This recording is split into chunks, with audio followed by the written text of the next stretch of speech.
and you want to be able to expose this out in the browser and you don't want to rewrite your whole library, then WebAssembly is a really great candidate for that. But another thing that we also need to be aware of is that we're still sort of in an early phase.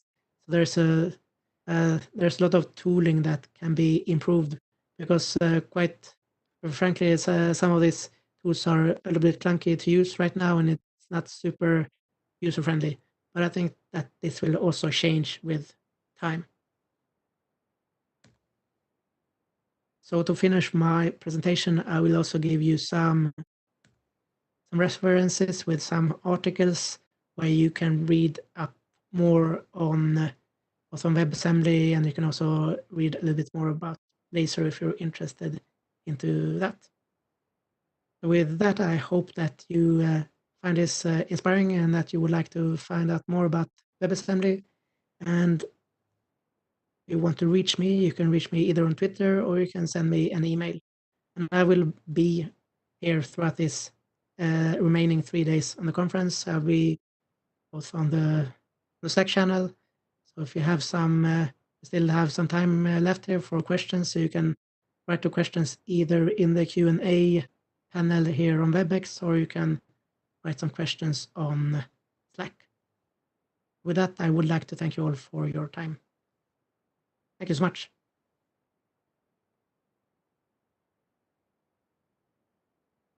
So let me check here if there are some questions. And see, no questions here on WebEx.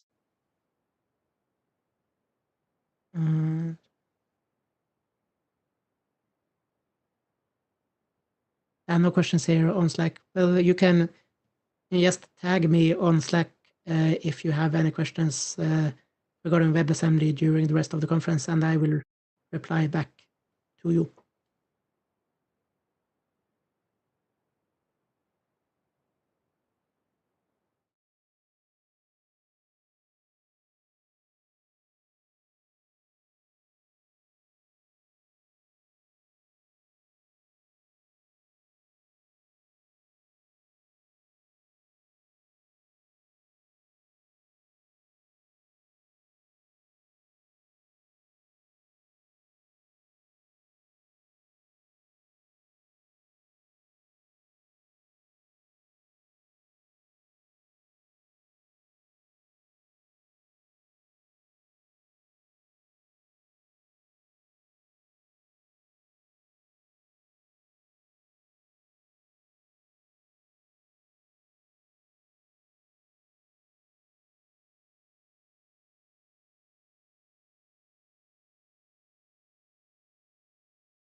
right, welcome to this presentation on reinforcement learning. Now this was originally a 3 to 4 hour long workshop which we created as a part of the Artificial Intelligence Initiative at our company, Know It. We would present some theory about a couple of reinforcement learning methods before the participants would play around to train an agent to play the classic game of Pac-Man. Now obviously today the setup is going to be a little bit different. It's a presentation format, so you guys can just sit back as we do most of the talking and show you some fun stuff. And hopefully you can take away something useful. So, as I said, we're going to show you the process of training an agent to play the game of Pac-Man using 2 different methods. So let's take a look at the agenda of the day. We will start out with a brief introduction to reinforcement learning, explaining terminology and concepts with a few different examples. So even if you have no experience with this from before, you will be able to understand what's going on. The first model that we will be using is called Q-learning, and we'll explain what this means before showing you some code and watching the agent in action. The second model will be a deep Q-learning model, and this means Q-learning with neural networks. But before we get to all of that, let us tell you a little bit about ourselves. Yes, my name is Malte. I'm currently working at Know It, which is a Nordic consultancy firm, and I've been working there for the last 3 years. I started working there directly after writing my master's thesis at the Norwegian University of Science and Technology, where I took my master's focusing on artificial intelligence. Right now I'm on a project at Vy, the Norwegian railroad company, where my team sets the prices for the tickets and where we use machine learning for various tasks. My name is Manu. I'm from Oslo. And me and Malte, we've been following the same path for quite a while now. I also work for Know It, been working here for the past 2.5 years. And currently I'm outsourced to Entur, a government-owned transportation company in Norway. And their mission is to collect all the sales and ticketing solutions for public transportation in Norway to one single application, making it possible to travel anywhere in Norway using this app. So that's pretty cool. And before that, I was also studying at the Norwegian University of Technology, working on my master's thesis within machine learning, doing natural language processing on tweets to predict the gender of authors. And we also both did 1 year at the University of California in Santa Barbara. All right, let's get to it. There you go, sir. Thank you. Just disappearing out of the screen right there. All right, so before we can kind of properly explain what reinforcement learning is, we're going to have to take a little look at machine learning and artificial intelligence. So artificial intelligence is kind of a broad term that just really means to get the machine to do something intelligent. That's also the goal with machine learning, but machine learning has 2 additional properties. The first one is that it uses data to train its models, and the second one is that no machine learning algorithm is explicitly programmed to solve one single problem. For instance, what a neural network learns is solely based on the data that's fed to it, and therefore it can kind of solve any problem based on the data. You can therefore think of machine learning as a subfield of artificial intelligence, which focuses on learning from data. Today, machine learning is everywhere. It's used in speech recognition, in image recognition, and sentiment analysis, video surveillance, spam filtering, fraud detection, recommendation systems, and so on and so on. Now, reinforcement learning, within machine learning, there's kind of 4 subfields. There's unsupervised, semi-supervised, unsupervised, and what we're going to talk about today, reinforcement learning. Something that makes reinforcement learning stand out compared to the other approaches is that reinforcement learning creates the data on the fly, where the other ones, they use pre-created data sets.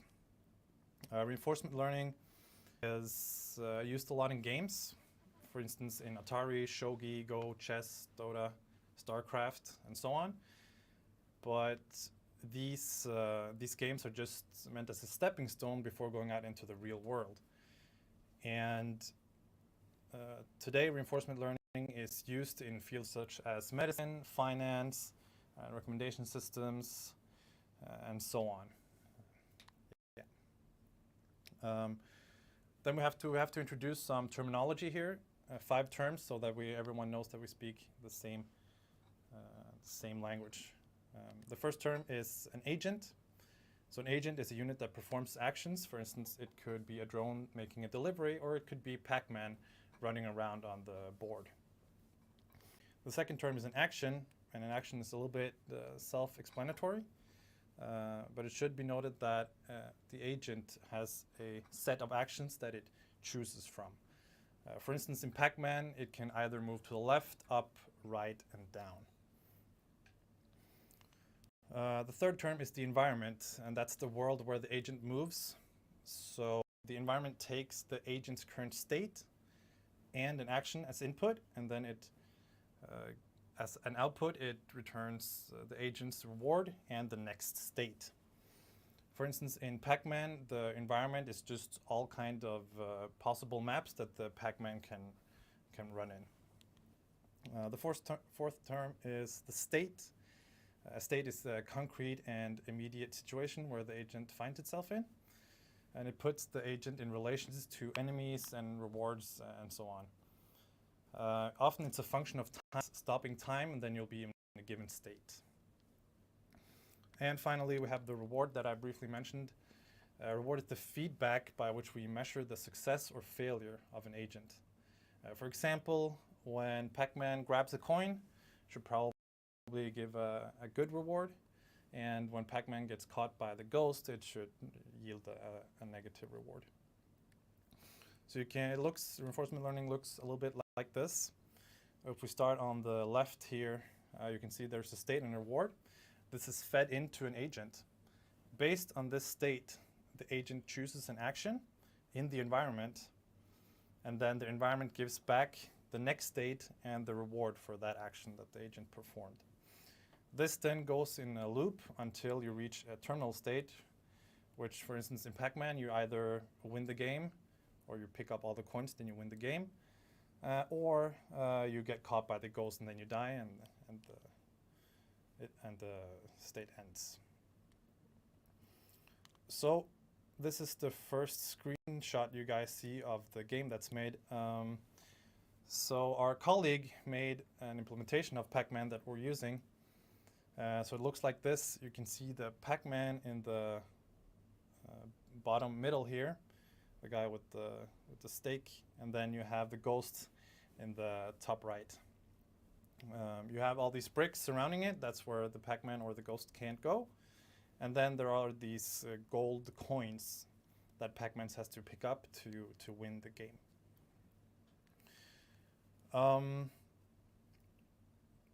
So this is a concrete state that the Pac-Man is in right now. We have stop time, and this is the state that is currently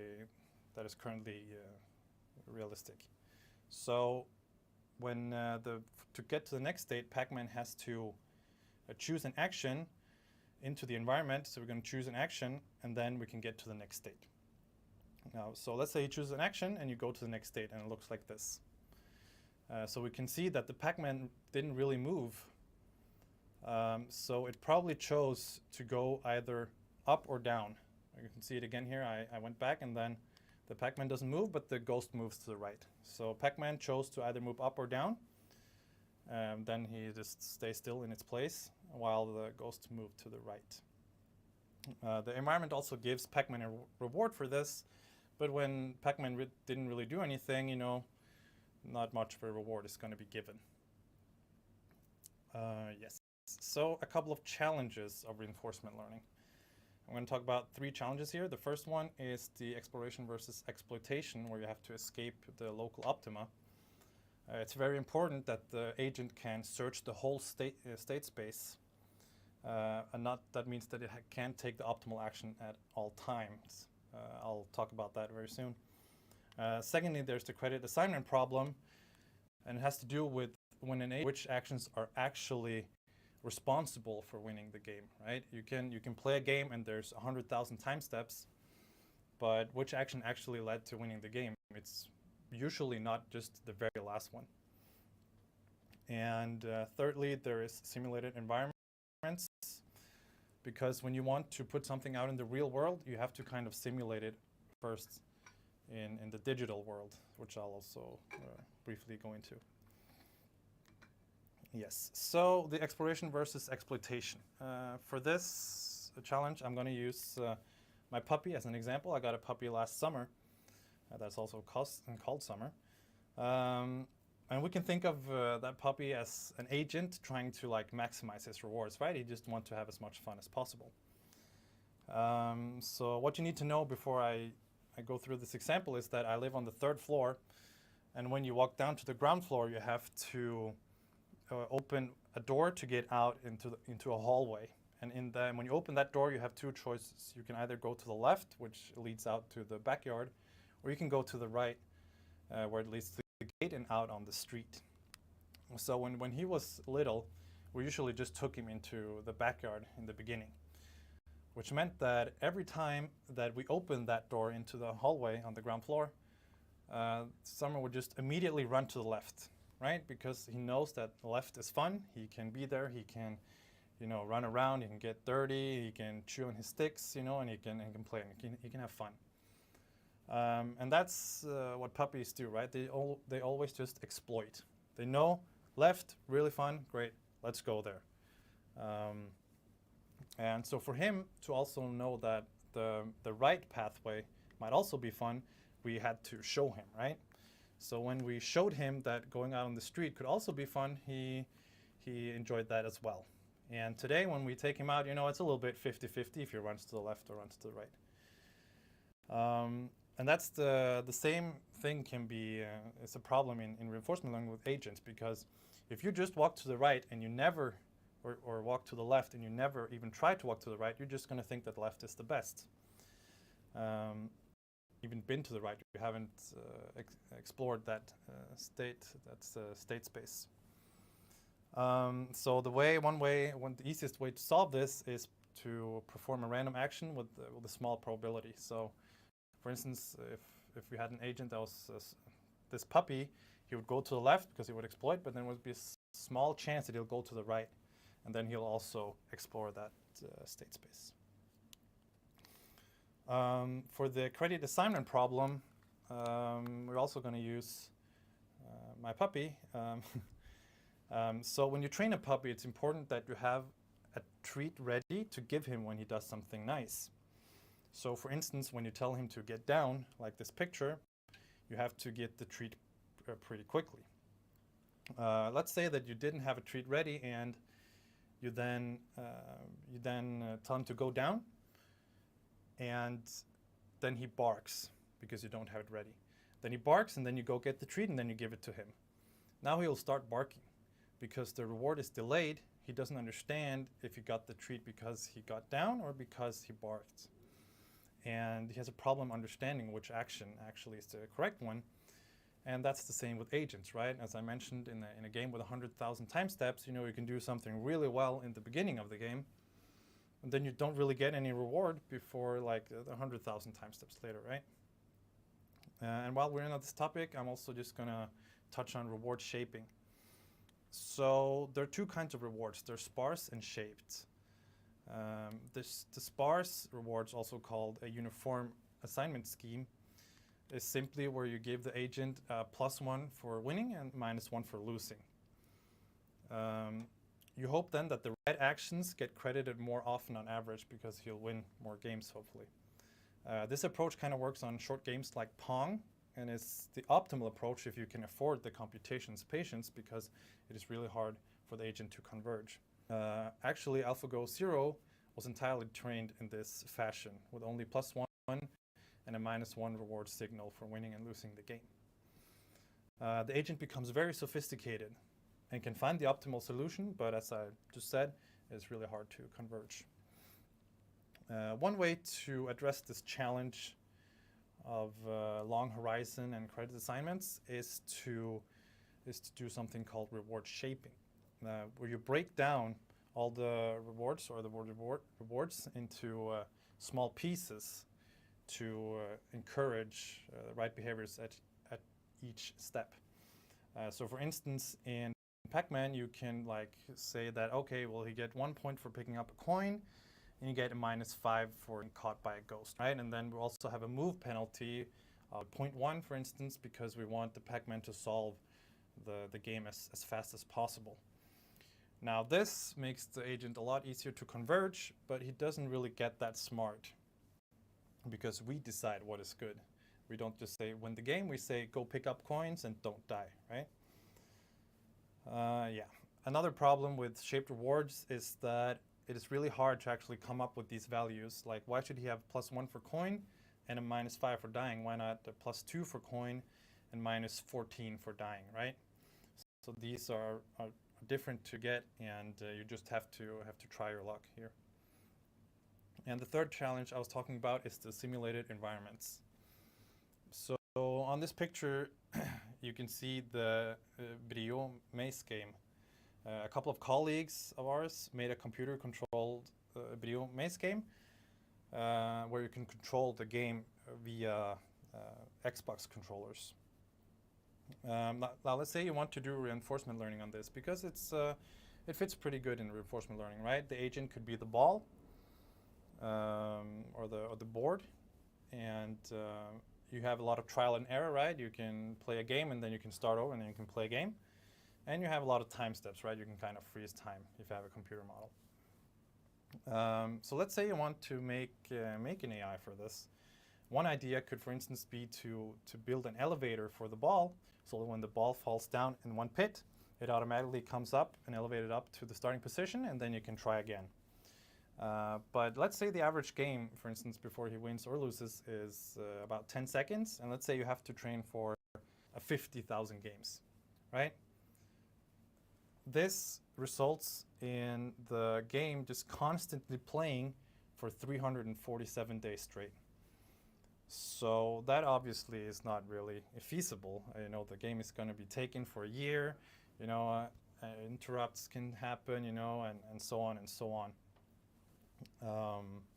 So this is not really a good thing. So what you have to do is you have to build a simulated environment for this game.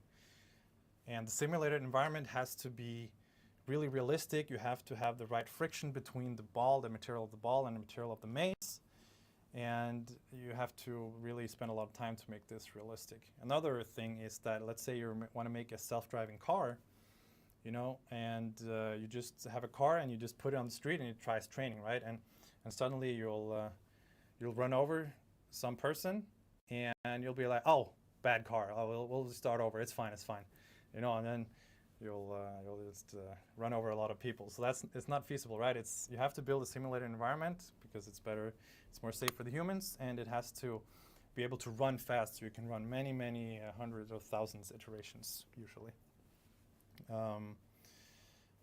And in these simulated environments, it's also important that when the car sees something that it hasn't seen, that it can still do something that's at least somewhat good, you know. If you have a self-driving car, for instance, and you just build in a simulated environment, and then you put it on the road, and you suddenly see an iceberg on the road, what's the car going to do, you know?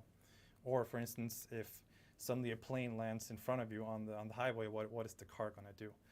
So building simulated environments, especially for problems that take place in the real world, is also a big challenge. Yes, I think Q-learning is up next.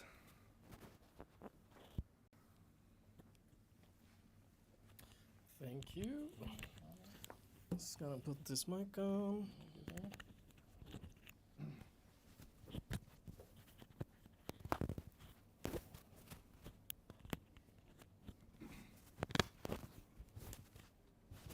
I think that's fine. All right.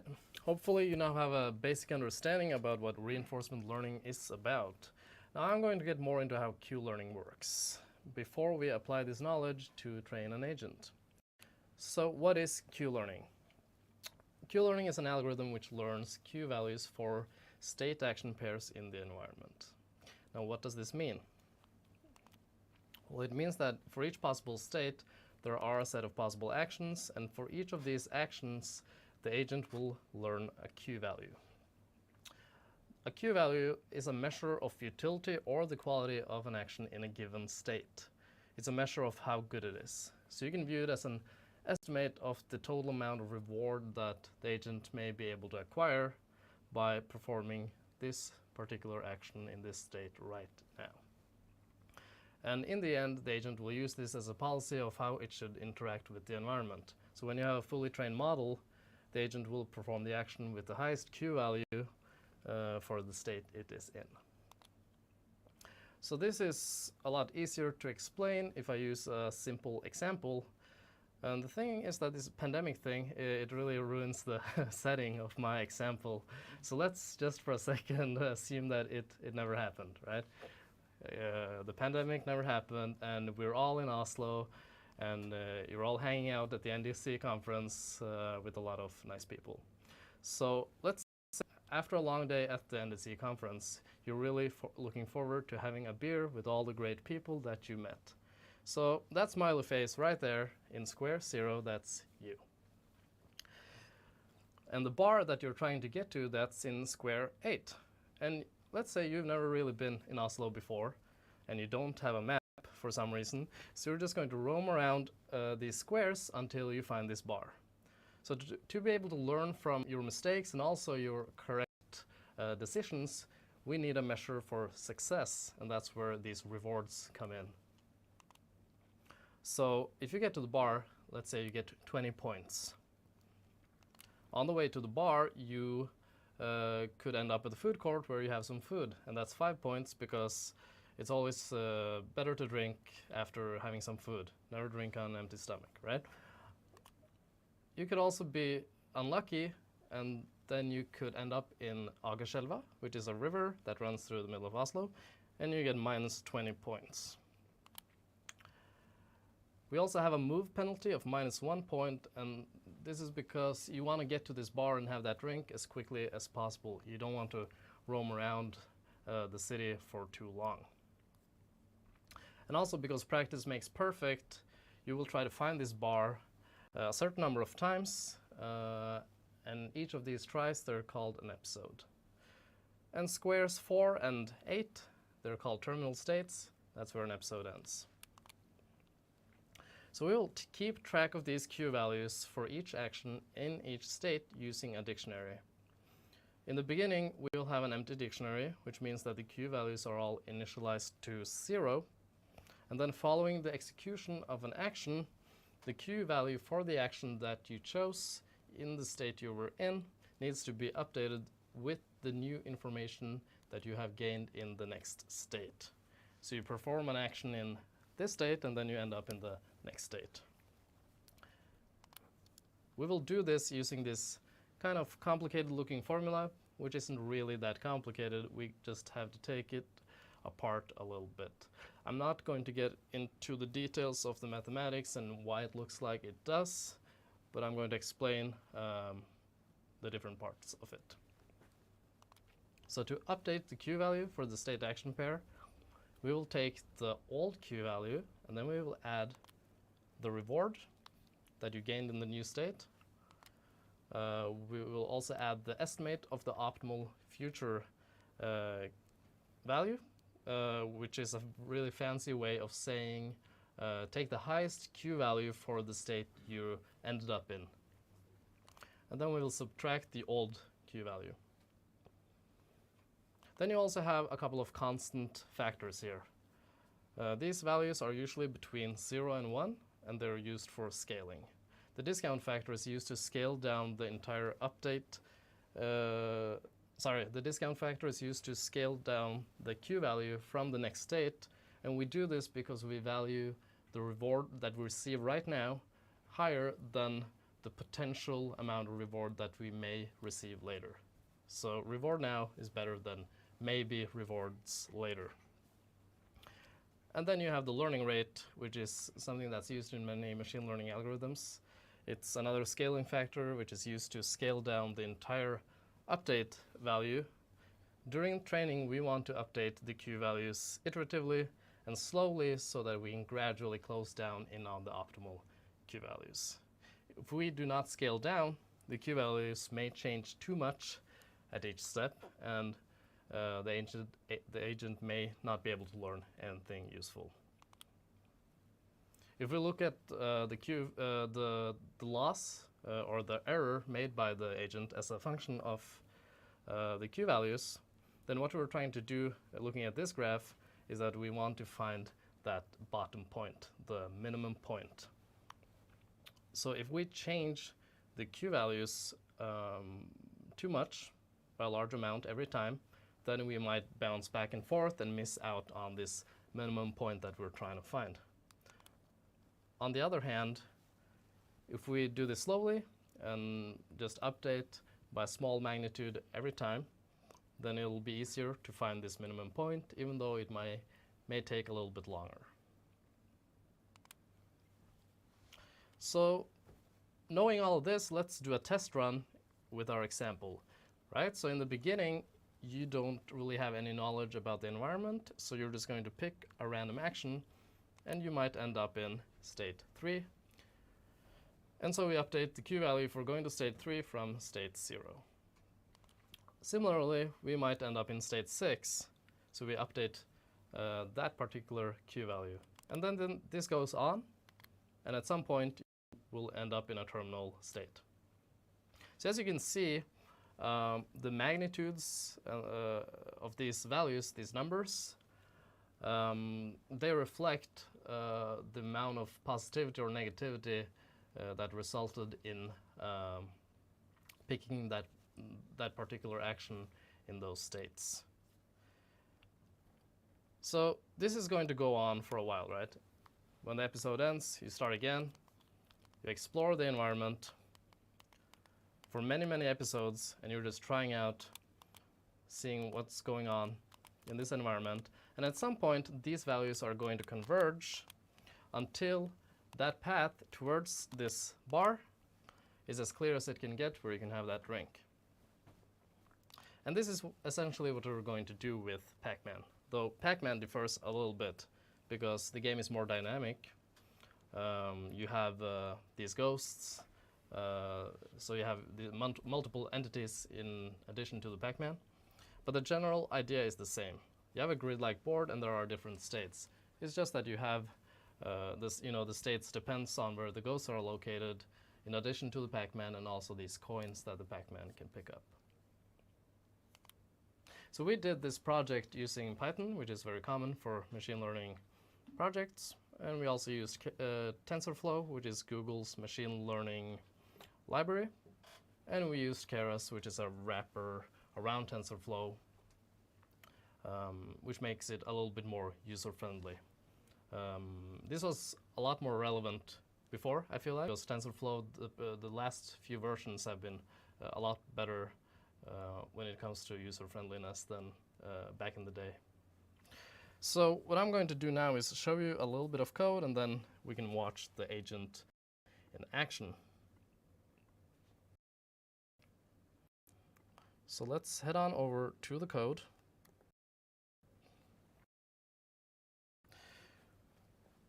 Jupyter Notebook. As I mentioned earlier, we initially created this as a workshop. So we found it very useful to use Microsoft Azure's virtual machines for machine learning. They have a lot of built-in environments, Python environments, and machine learning packages already pre-installed, making it very easy to use. And in our case, it was very useful to use Jupyter Hub, which made it possible for multiple users to log in with different logins and have access to the same code through Jupyter Notebooks in the cloud. And this made it easy for them to run code without having local setups on their machines. So this is the code for the Q learning. And as you can see, there's not a whole lot of code. It's very simple. I'm not going to go through line by line, but I will do some honorable mentions where it seems sensible. So in the beginning, we're just importing the packages that we need, including the Pac-Man game package. And then what we have here is a method for calculating the reward given an action event from the game. So you have these different events for picking up a coin or a dot, being captured by a ghost, winning, losing, etc. And this needs to be defined when we're creating this. So this is a case of trial and error. There are different sets of values that may work. This is just one of these sets that we found worked out fine. What's important here is that these values need to be balanced in relation to each other. These values need to the importance of each of these game events and also the amount of positivity or negativity that results in this game event happening. So as you can see, you have negative values for negative events and positive values for the positive events. And of course, winning is better than just picking up a single dot. So the value for winning is a lot higher than picking up a single dot, and so on. And so you have the Q table, which is initialized to then you have a couple of methods for picking the action given a game state. So in this method, we have implemented the exploration concept as well. The exploration probability is set to 0.3, which means that there is a 30% chance that the Pac-Man just pick a random action for a given state that it is in. And otherwise, it will exploit the knowledge that it has procured by exploring the environment. So the action with the highest Q value for the state it is in.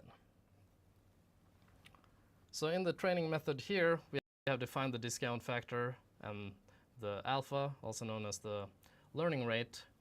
And these are also set by trying out different values, experimentation.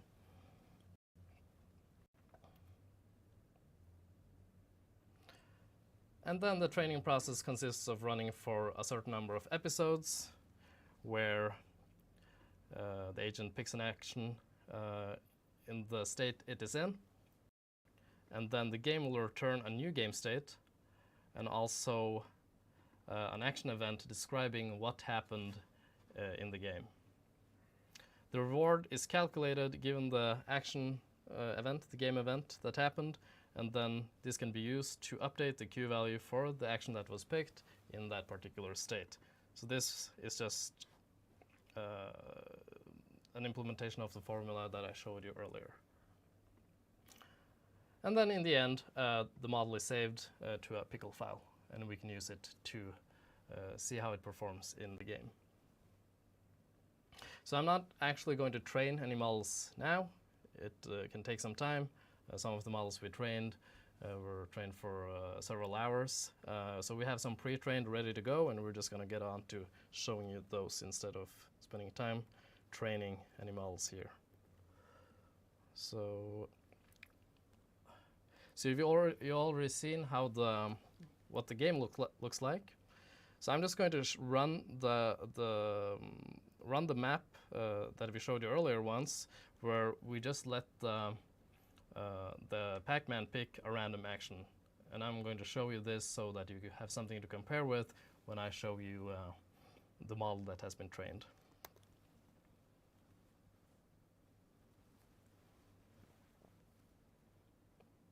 So as you can see here, now the Pac-Man is just doing some random stuff, and it loses pretty quickly. So even though the map is small, it's not able to win by luck, because these random actions, they're just not enough. So the game exits when it loses all its life. So now I'm going to show you how it performs, all that I trained for 1,000 episodes.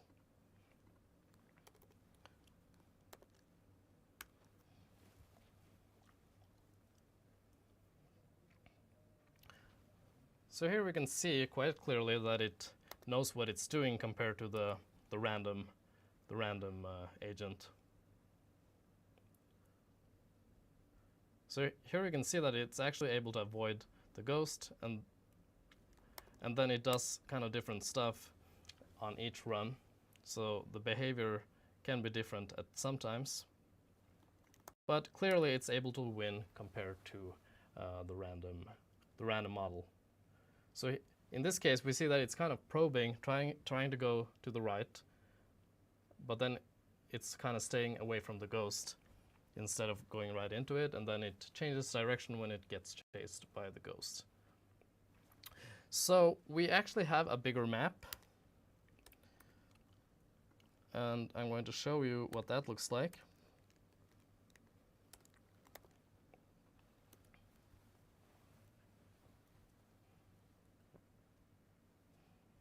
So the model for the bigger map is also big. The model itself is bigger. That's why it takes a little bit more time to load it into memory here.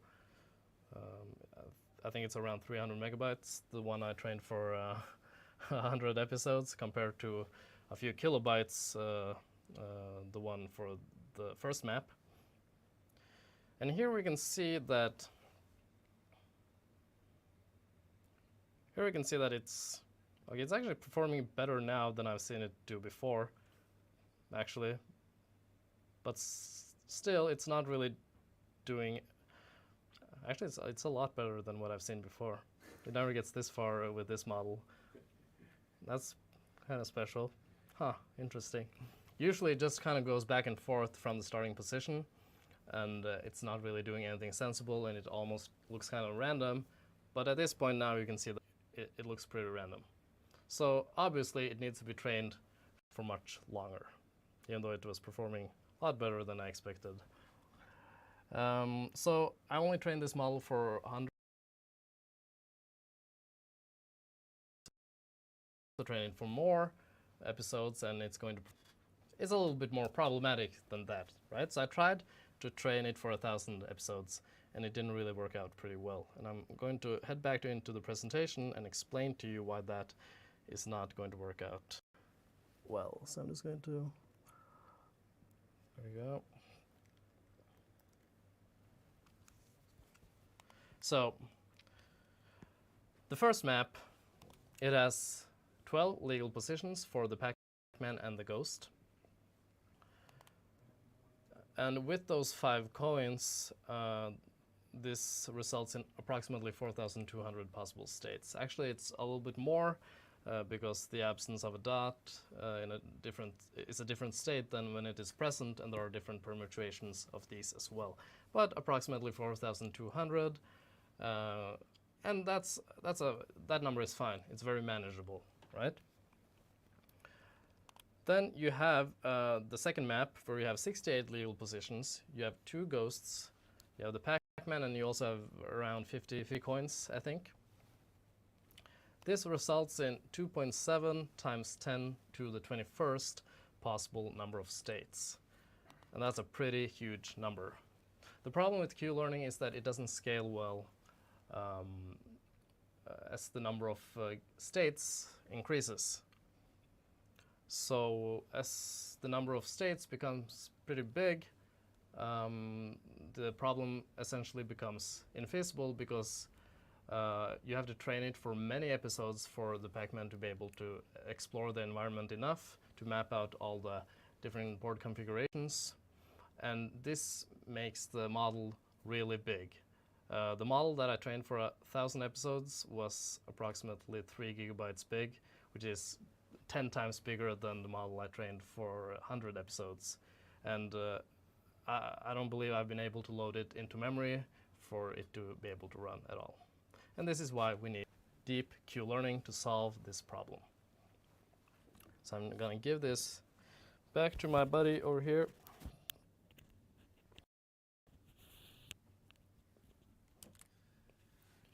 There you go, sir. All right, thank you. Thank you. Let's see here. Yeah, so when there's too many states, Q-learning doesn't cut it. So we need to introduce what's called a deep Q network. Network was kind of first introduced in 2013, but it's more known for the results it had in a paper in 2015, where it played Atari games at a superhuman level. So why is the DQN even a thing? And I think with Manu's example, it's pretty clear that when the memory gets too big, you can't just have this spreadsheet approach of storing all the states. So what you do instead is that you add a neural network and throw away the Q table. The neural network will perform as an estimator, where it takes the state as an input and then it outputs the action that we want to perform. Then also we add something called an experience replay that I'm going to come back to very soon. So now this one looks a little bit like the other one I showed you guys earlier today. So if we start on the right here, we have the environment, which gives the state and a reward into the agent. And then the state is plotted into a neural network. The neural network has a policy that tells you what action to perform, and you perform that action into the environment, and then the loops continues until you reach a terminal state. So experience replay. So what that is instead of training online, we save an experience to memory and train on random samples from it. So online training means that, for instance, in the Q-learning algorithm, we made a move into the environment, we got the action back or the reward back, and then we immediately update the Q values. And then we went one more time step, and then we trained the Q table or updated the Q table, training the agent, and so on. So one time step, one action, and then we train, and one action, and we train. This is called training online. But what we instead are going to do now is that the agent is going to perform an action, you're going to get a reward. But instead of automatically started training the agent, for instance, by updating the Q value or training a neural network, we're going to save this experience, which contains the current state, the action that's performed in that state, the next state, and the reward that the agent got. We're going to save that experience into a memory, and then we can pull random samples from this memory bank that we have. Why we do this is because the deep Q network usually tend to forget early runs. That means that, for instance, on the large map that we showed you guys, if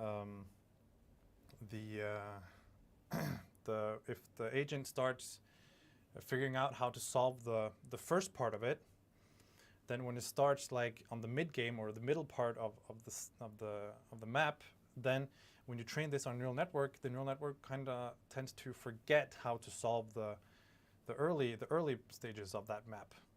But when you instead just save it to a memory bank, the memory bank is going to contain both early, mid, and kind of late game experiences. So you're going to train them all at the same time. It is also nice because you can learn previous experiences multiple times. So when you train a neural network, the weights inside the neural network change very, very, very slightly. That's why you have to train for so many iterations. And learning from a previous experience by saving them, so you can learn multiple times, is really nice. Yes. So how do we put a Pac-Man state into a neural network? So we're not going to talk about anything about neural networks today. You can kind of think of it as a black box, but we're going to talk about how we get stuff into it and how we get numbers out of it. So neural networks, they take numbers as input. You can't just put like a string representation of the map in. You have to make that string representation into a number or a vector of numbers before you can feed it to the network. So one way of doing this is using one-hot encoding. So one-hot encoding usually is used when you have categorical values. So let's say that we have a feature here, color, and you have 3 different values. You have red, green, and blue. One way to make these into numbers, right, is to assign the value for all of these categories. So for instance, red could be 1, green could be 2, and blue can be 3. But that's a little bit weird, you know, because as I hope many of you guys will agree with me on, is that 3 is bigger than 1. What you're kind of telling the neural network, if you do it this way, is that blue is bigger than red. Like 3 times as big as red, exactly. You're telling if red is 1 and green is 2, telling that green is twice as big as red, which doesn't really make any sense.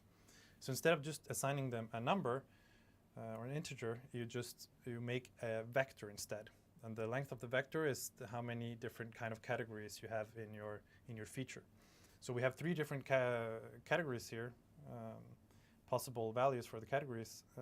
So the vector is going to be 3 long, right? And then red is going to become 1, 0, 0, green is going to be 0, 0, 1, and blue is going to be 1, 0, 1, for instance. So they're the same length, right? The length of these vectors are the same, but they are different because there's 3 numbers and they're 1 in different spots. So if we do this with our string representation of a Pac-Man map, we could do something like this, right? We could just start at the top left of the map, and then we can just traverse over the map, and we can like concatenate vectors, right? So it becomes one long vector, this exact state. And here you can see like, oh, that's a fruit. You guys haven't seen that yet. You have the space, which is nothing. You have P, which is a Pac-Man, G is a ghost, and dot is one of those coins. So let's look at an example here. At the bottom left here, this is the starting position of level 0 that we guys showed you first. When you one-hot encode this and traverse from top left to bottom right, you don't have to do the walls because the walls never move, so they're not part of the state. But the vector is then going to look like the vector in the bottom right. And that vector is only valid for exactly that state. So if you move Pac-Man, for instance, 1 to the left, and the ghost goes 1 to the right in the next state, this vector is going to be different, and therefore the neural network can tell different states apart. The neural network is then, hopefully after it's trained, it's going to tell us what actions are the best actions to do in this state. So you're going to get 4 values out of the neural network, which is in the following order of left, top, right, and down. So if you want to do the optimal play or the optimal action, you just choose the action which has the highest value. And with that said, I think we're going to take a look at deep Q-learning on Pac-Man. So let's see here. So you guys can see that. That looks good.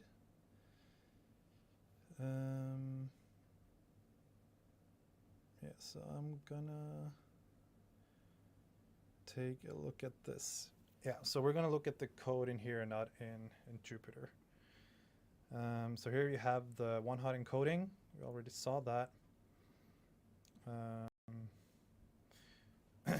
So I'm cheating a little bit with the exploration probability. It's decaying, so in the early game, it starts out as a higher value. For instance, in the early game, you really want to explore the state space, while in the later portions of the game, when you have done many episodes, you would want to kind of focus on the optimal path and try to improve that. Yeah, let's see here. Else it's pretty similar. We're not going to look at this at all, I think.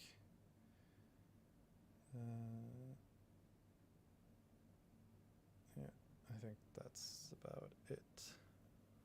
So let's take a look at how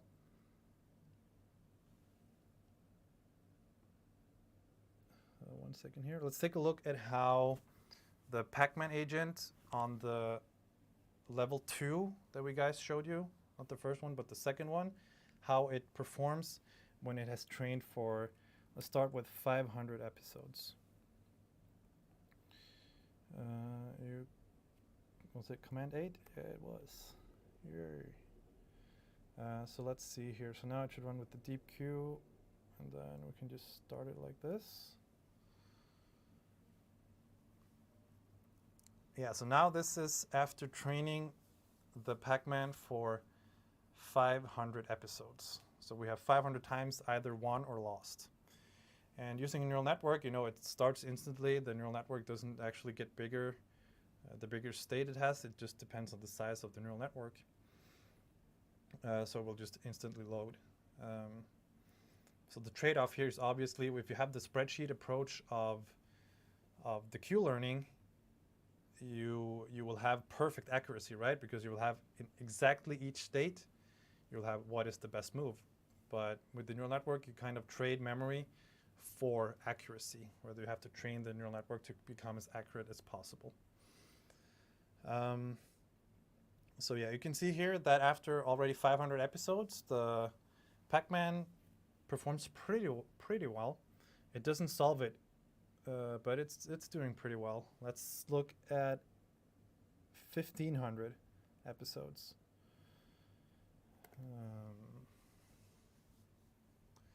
Another thing to notice about this map, this was the first map I was really experimenting on with the Pac-Man, with the neural network, I mean. It is that when you pick one of these mushrooms, it's one of these gray thingies that are laying around the map, the ghost becomes a different color and then they'll run away from Pac-Man. And if Pac-Man hits the ghost then dies and goes back to its starting position. One thing you also might have noticed is that the Pac-Man usually just rushes for these fruits, they're called, these gray things. And that's because they give a little bit, we have the reward is a little bit higher for these than for regular coins. So we'll just rush to these. We can take a look at kind of and now we're gonna take at 3,500 episodes. I trained for a total of 4,500. So we're gonna look at that later. But it rushes to all these fruits. You can see the ghosts are really scared. They don't run at Pac-Man. I regret a little bit putting this many fruits on this map because it makes it, I think, maybe a little bit too easy for the Pac-Man to do anything of significance. This is trained, by the way, on my GPU at home. It's a GTX 1080 Ti. And it took about 26 hours to train this all the way to 4,500 episodes. So we can see that he actually beat the game here. I didn't really pay attention, so I don't know if he died once or not. But if we put out, after 4,500 episodes, I was testing it. And this one, usually 90% at least, it beats this map without dying once. Yeah. So in our version of the game, also you have 3 lives. So if you get hit by a ghost, you go back to the starting position if you have any more lives left. Yeah. So this is mostly how it is. It rushes for the fruits. Then also another funny thing is that you can notice that it dies now. Around now, I'm going to show it again. It dies there. And what I have noticed is that it is not necessarily because he can't get out of it, but when he has finished one side of the map, he usually goes to the right first and then over to the left, and then he finishes all on the left. But you can notice that on the right side here, he has some coins left. And he has learned that since we have a move penalty, that walking all the way from the left side of the map to the right side actually is a worse action than just dying here, and then because then you spawn in the middle, so you save all that moving time, and then you run to take the rest of the coins. Sometimes he has to die, but I've definitely seen places where he could have lived, but then he just suicides into a ghost. So that's pretty fun to see. We also trained him on some other maps, our pack menu, as we call him. Let's see here. We're gonna put level 3 in, which is probably the hardest map by far. This one only trained on 1,000 episodes, but we'll try with 100 first and see what happens. I think this should work. Nope, it does not, because that's not what it's called. It's called model _level. 3 underscore 100. All right, this should work. So this is another map that we started experimenting on a little bit. So I put in 2 ghosts here as well. And only 4 fruits because I thought there was too many fruits on the previous map. So he can't just be like eternally invulnerable when he's running around. And we can see after 100 episodes, he's not doing too hot.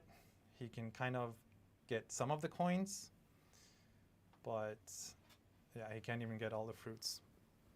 So let's look at 500 episodes. Should probably be a little bit better. At least he rushes to the first and second fruit, which makes the ghost run away, kind of. And then he rushes to the third fruit and to the fourth fruit. So he's learned that the fruits are really good. But these are also things that we have used reward shaping, right? We haven't used a uniform assignment scheme. So it means that we give +1 for coin, we give -5 for dying, right? And these values, there's no proof that the values that we have given this Pac-Man is correct. Those values can be, like, you can try out different values all the time. And we have done that quite a bit. And then let's look at the 1000 one. So I was looking at the training. I think on this map, it trained for not that long. But I kind of got discouraged a little bit because after 1000 episodes, he doesn't really learn that much. He's, in my opinion, not even close to finishing this map.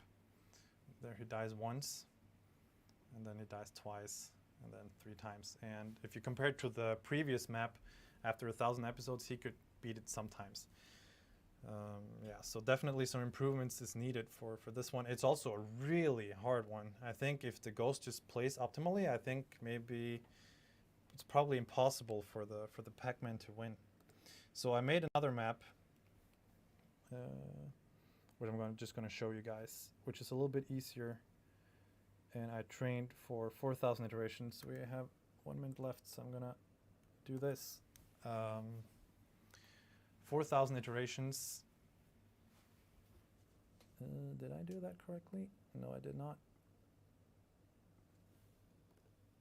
Like this. Where I removed a ghost, so now there's only 1 ghost, and then I tried to see if he could beat this, because this should be very beatable for Pac-Man. And it ended up with, I think this one trained for about 21 hours. It's a little bit bigger state, so the neural network is a little bit bigger, so it's slower than the other one. Yeah, so he gets closer, but he also can't beat this one, and he gets stuck. Like, it looks like he's pretty close, but I mean, okay, now he's doing really well. Pak Manu has had a good day today, not gonna lie. But yeah, that's about what we have time to show you guys. Let's go back into the presentation. So some improvements to make. Decaying exploration, already talked about that and actually implemented it because it yielded quite bit better results. The second thing is that we use just a vanilla feed-forward neural network, and you should definitely try to use at least convolutional layers. They're really good with the 2D, and they're often used on images and such. And the Pac-Man map is 2D, so it would probably yield some better results. And there's the obvious one: more training time, more memory, more processing power. I definitely think if I didn't stop the level 4, the last one, the big map with only 1 ghost, if I didn't stop the training, I definitely think that he would have beaten it. So we can just continue on the 4,000th episode and then continue training there. Maybe I should do that actually. Another thing that could be nice to do is to add another neural network, because if you think about it, the target for the neural network actually changes as the agent learns. In the beginning, a certain action has not the same value as after you have learned it for a little bit. So it neural network really confused. In the early game, it can try to like predict the value x, for instance, while later it should predict the value y. And then the neural networks gets a little bit confused. Are we predicting x or y? And then lastly, you can prioritize experience replay sampling. Instead of taking random samples from the memory, you can say like, oh, we're not doing so well in the early stages, so maybe we should take experiences from the early game. And that's about it. If you want to check out the code, it's available on this link. You can take a picture of it, and if you have any questions, you can go to Slack. Yep, was just told that we'll get a few more minutes to answer questions that you may ask on Slack, conference room 1, I believe. Looks like it, so we'll stick around for a couple more minutes, Okay. I think. Should we show some more stuff, maybe? Okay, yeah, that's fine. If you also have any questions and don't want to go on Slack, you can tweet us at realmanagopi or realmalte. Or send us an email Or email. or Instagram or whatever your thing. Instagram. No, don't send me on Instagram. Yeah, I'm just I will not. keeping an eye on the Slack channel. We'll give it one more minute, I guess. Yeah. We can see if pack menu. I can show you guys then because I skipped it. The earlier stages of the level 4. All right. So while you're showing that, just if you have any questions, just put it out there on Slack, conference room number 1, and we'll try to answer.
can see us now.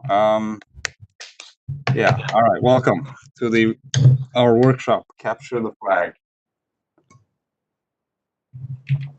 Let's see. Are we live? Can you hear us? Or can you see us on the screen? We're on here, but The presentation. we don't get overlay. Yes. All right. Welcome. We will continue despite the technical difficulties. We are here in Oslo. We're ready to have a podcast with you to talk about CTFs. And later on, you will get to try out the tasks we have made. So the three presenters are me. My name is Greger Martinussen. I am a master's student at the University of Oslo, and I've been doing CTFs for a few years now. To my right side here, I have Matthias. Yes, I work as a consultant at DEC, doing software development at a large government agency. Yeah, been doing CTFs for, since I was a student, so like 3 years or something. Yeah. All right, Joachim. Yeah, my name is Joachim, and I'm a full stack developer and CTO of Legal, which is my company. And I've been doing CTFs for as long as the other guys, at least as long as Matthias. Yeah, that's fun. I don't think we can see you, Joachim, when you speak. I don't know if Sigurd can do anything about that.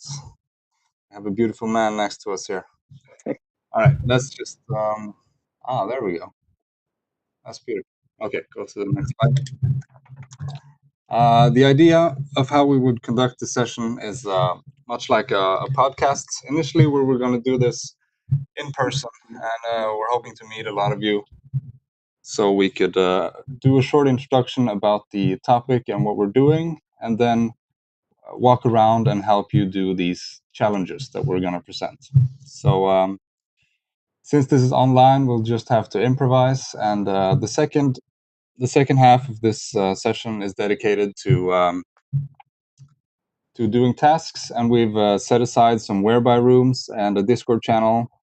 You could also use the WebEx chat and the Slack channel to communicate with us, ask any questions, and we will answer them continuously. So the agenda. We're first going to be talking about what is the CTF and why are we doing this talk? What's the value of doing a CTF like this? It's very tied together with hacking and ethical hacking. We'll talk about the fundamentals there just to get you in the right mindsets. And then I'll launch to the different topics that we create challenges for, which is web hacking, reverse engineering, cryptography, binary exploitation, and miscellaneous other tasks. That's a hard word to say. Yeah, I had to Google. But I found it out. So that will be the first part of the session, and the second one we'll do some live demos to show you how to use our platform and how to solve the tasks.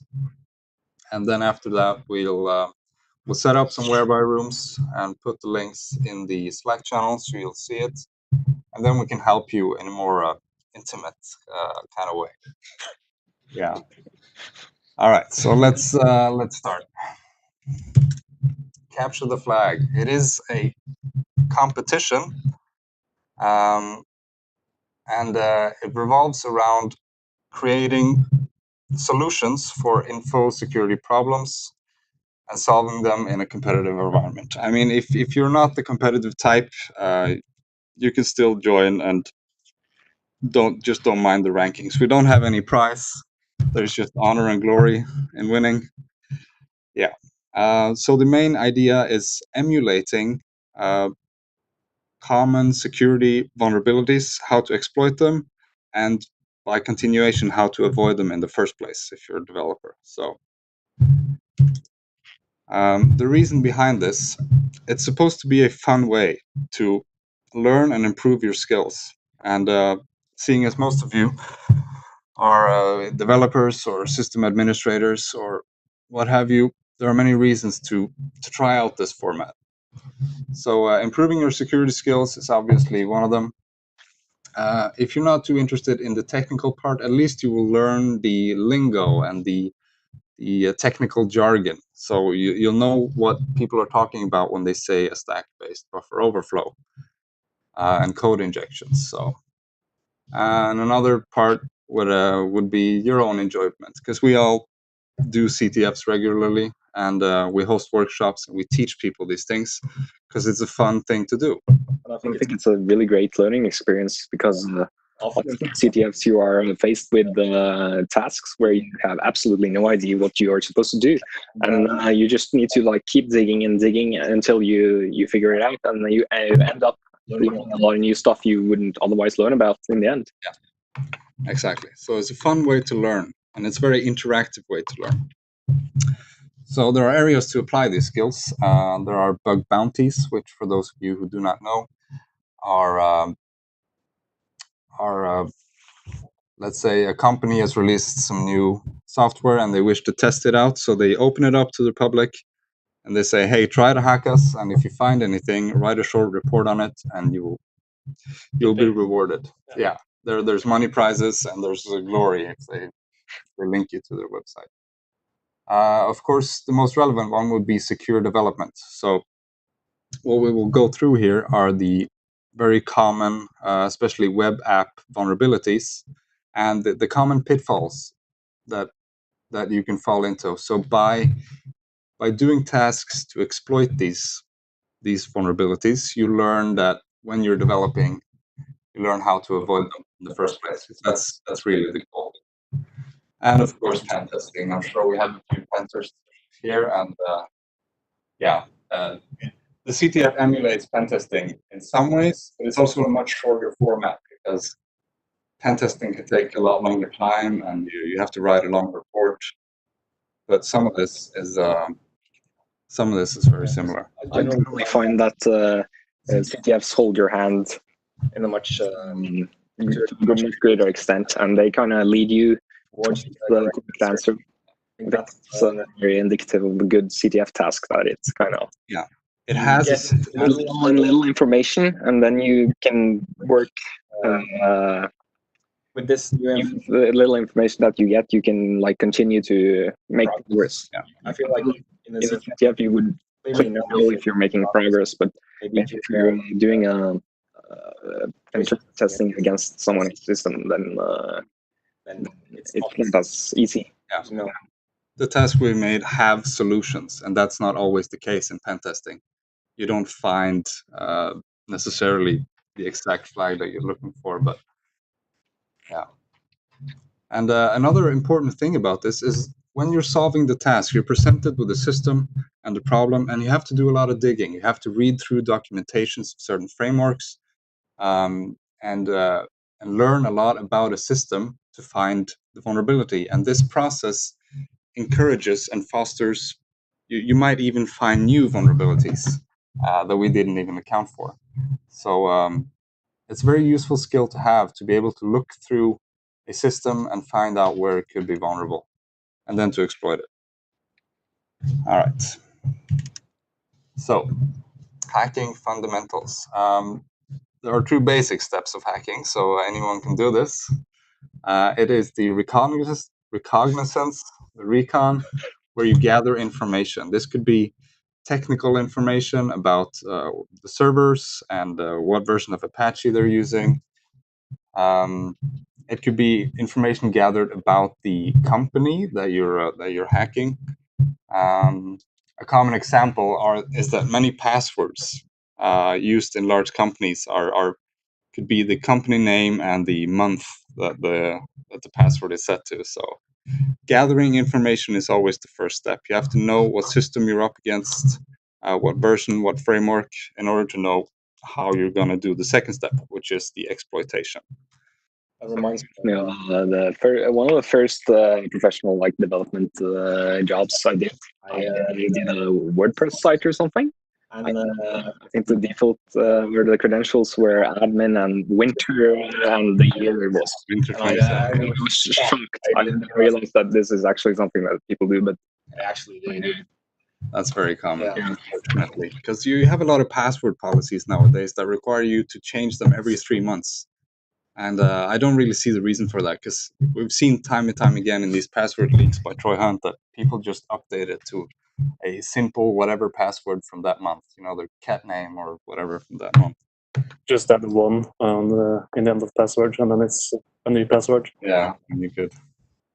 All right, so the types of hackers you have, just to give you the general context here, the white hat hackers are the good kinds, the good guys.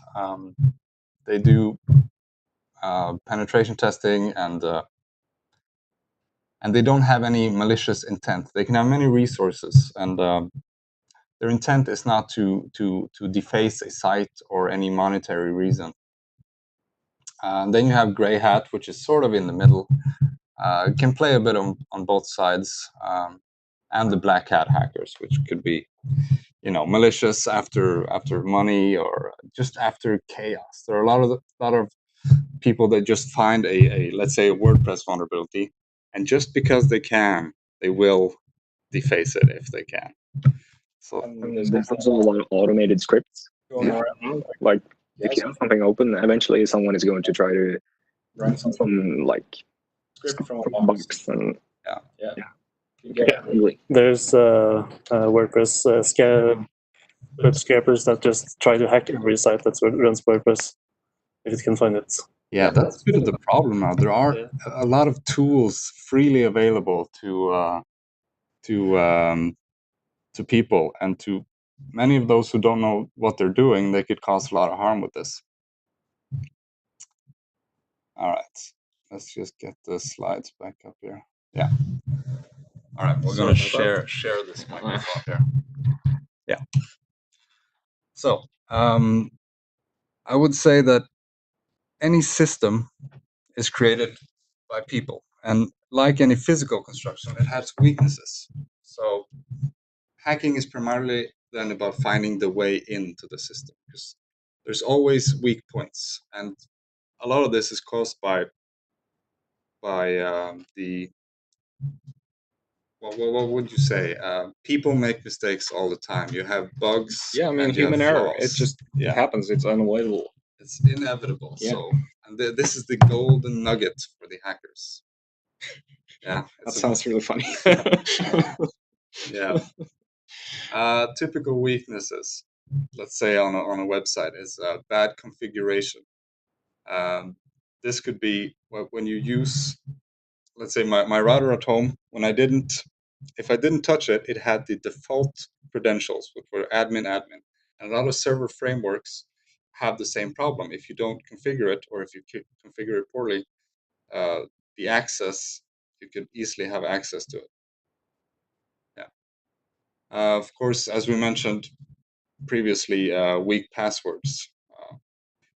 In some sense, this is the result of password policies, or that a lot of them, I don't think people really understand the importance of passwords, and why would anyone hack me, and what's the problem? So people make passwords that they can remember, and that are related to something they know.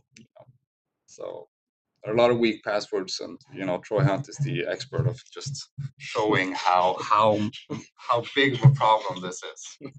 This guy over here is the greatest Yeah, Troy Hunt I'm a bit of fanboy a Troy ever. Hunt fanboy.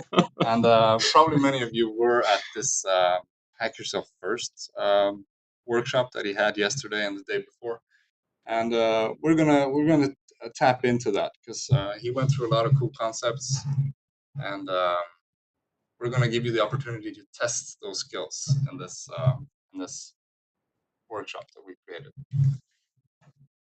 Yeah. So hacking or exploiting is often about diverting the program execution flow. So just tampering with a program by giving unusual user input. You have attack surfaces on any program, and most of it is user input. So you should always expect the user to be the biggest malicious guy there is out there, guy or girl, and protect yourself by sanitizing and validating everything you have. And also, people can tamper with forms, cookies, and certificates. as you see with the cross-site request forgeries, session cookies. So the idea of this CTF that we're doing is that you have to, it's a tedious process where you have to try and try and try again. And most of it, like software development, is by Googling. A lot of it is. Yeah, and you're going to get frustrated. Yeah. It's just inevitable. At times it might feel overwhelming, but it's important not to give up. Yeah. Take a break, like take your eyes off it, and do something else, and come back. Yeah. And I'm sure you'll figure it out. And we're here to help you too. So yeah. Ask any questions in the chat or the Discord or the Slack channel. So the first topic.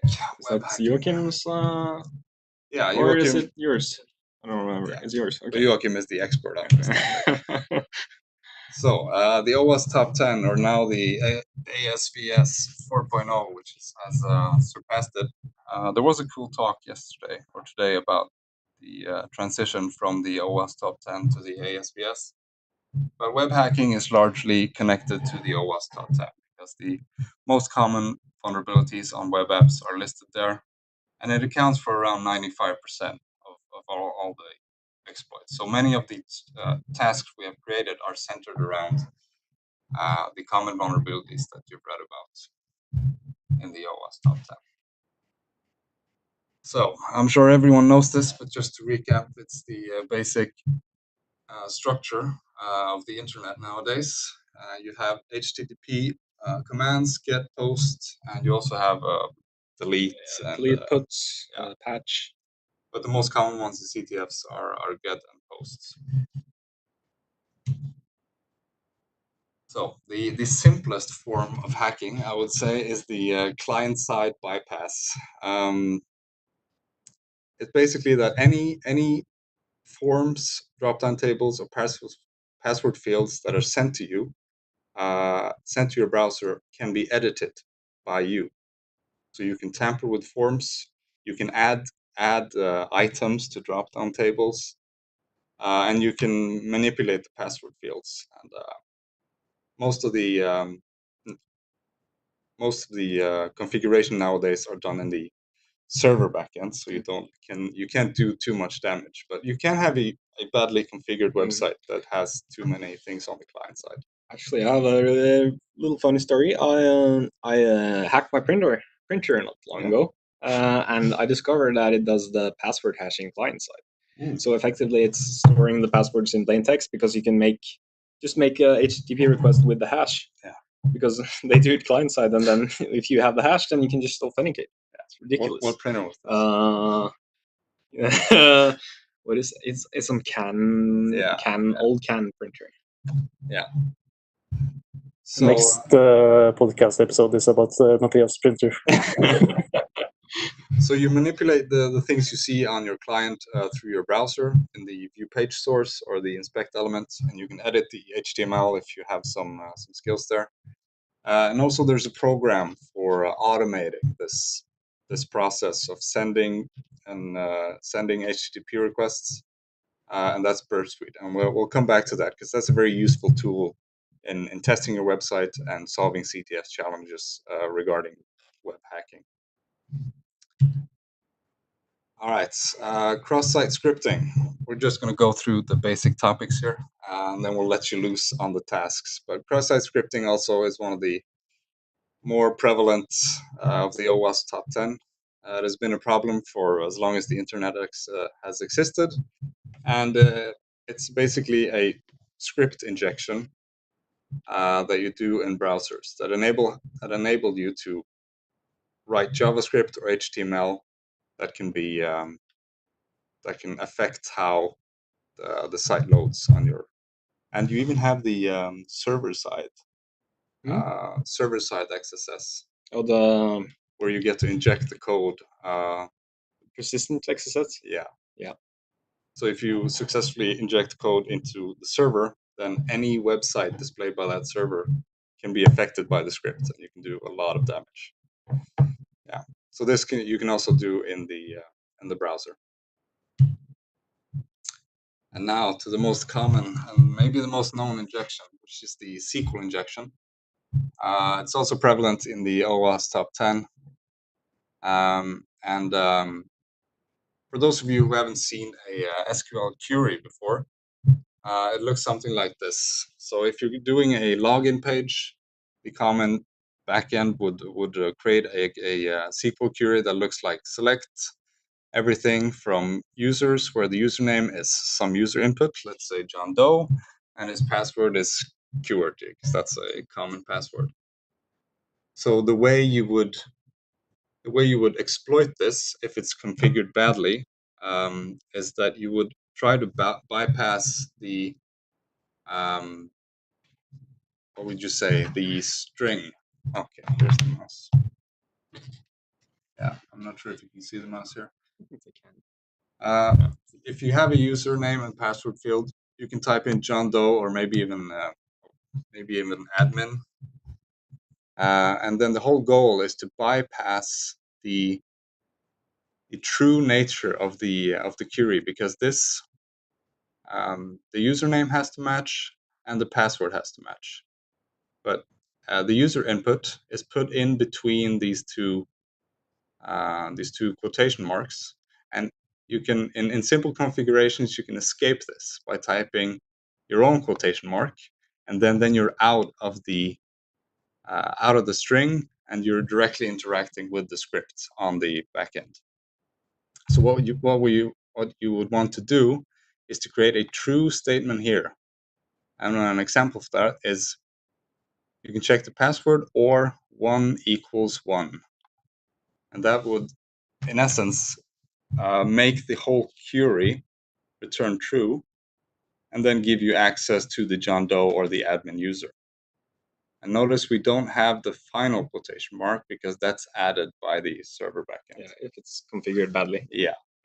So this is the most basic example. Nowadays, you have automated user input sanitation and validation. Yeah, and you use parameterized queries and Prepared statements, I think it's called. Prepared statements. Prepared statements. and you have the ORM, the object relational mapping. Yeah, Or I think so in frameworks. instead of writing SQL queries. Yeah. Yeah. So there are still many SQL injection vulnerabilities, and hopefully none of them are like this basic one. But you have tools now, automated terminal tools like SQL Map, that does just blind checking and can map the configuration of a database in a few minutes. So this is the basis of it, and yeah, we have some basic tasks with regards to this. Local file inclusion, another common vulnerability. The idea here is that you have a script running on the backend that fetches files that the user requests. So this is the typical URL that would be associated with this. PHP scripts or Python scripts, whatever backend you have, you can be vulnerable for the local file inclusion. And the danger here is that you have if it's not configured correctly, you can have direct access to any file on the server, on the system.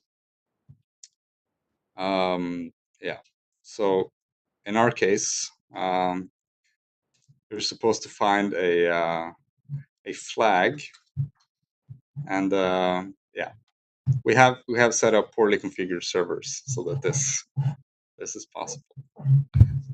Yeah. This is my time to shine now? Yes. Yes. Okay. I'm just going to. Yes, it's half now, roughly. So yeah. So I'm sure you all are eager to start solving the tasks. So I'm just going to cover this very briefly and maybe a little quick, but just to give you like an overview. And I redid a lot of stuff last night because I'm an idiot. So I'm not sure if these slides are exactly what I am supposed to say, but I know what to say, so I think this will go all right. They're given out. So reverse engineering, the goal of reverse engineering. What I like to say is that reverse engineering is just figuring out what a thing does. and it can be anything. It can be a binary. It can be a oh shit. I was supposed to. I tried to show you the keyboard, but it's like keyboard. locked. That was a bad idea. But figure out how something works. Keyboard, a radio, a laptop, a microphone, anything, and to understand how it works and use this knowledge to make it behave the way you want. Yeah. Sometimes not. Maybe you want to modify the behavior based on what you have learned. And there's a lot of possibilities. Like making mods for video games, that's one kind of reverse engineering. You have to, because not everyone has open APIs for that sort of stuff. But in the CTF context, it's often a binary. Often it is a binary. Yeah. Sometimes it can even be a script that's just really messy. Yeah. I've done some tasks where it's just some JavaScript that doesn't make sense, and then you have to figure it out. Or it can be an Android app. I've seen that too. There's different tools for different sort of things, but we're going to focus on binaries. So yeah, when we approach a binary, we need to figure out what it does. And I'm not sure why I thought I removed this slide, but I think I'm just going to skip it. And yeah, this is how you reverse, generally reverse a binary. You, since binary is just bits and bytes, you want to see in the instructions. And you do that by using a disassembler. And if you're lucky, you have a decompiler. And for those who aren't fluent in assembly, I'm just rambling. Assembly language it's a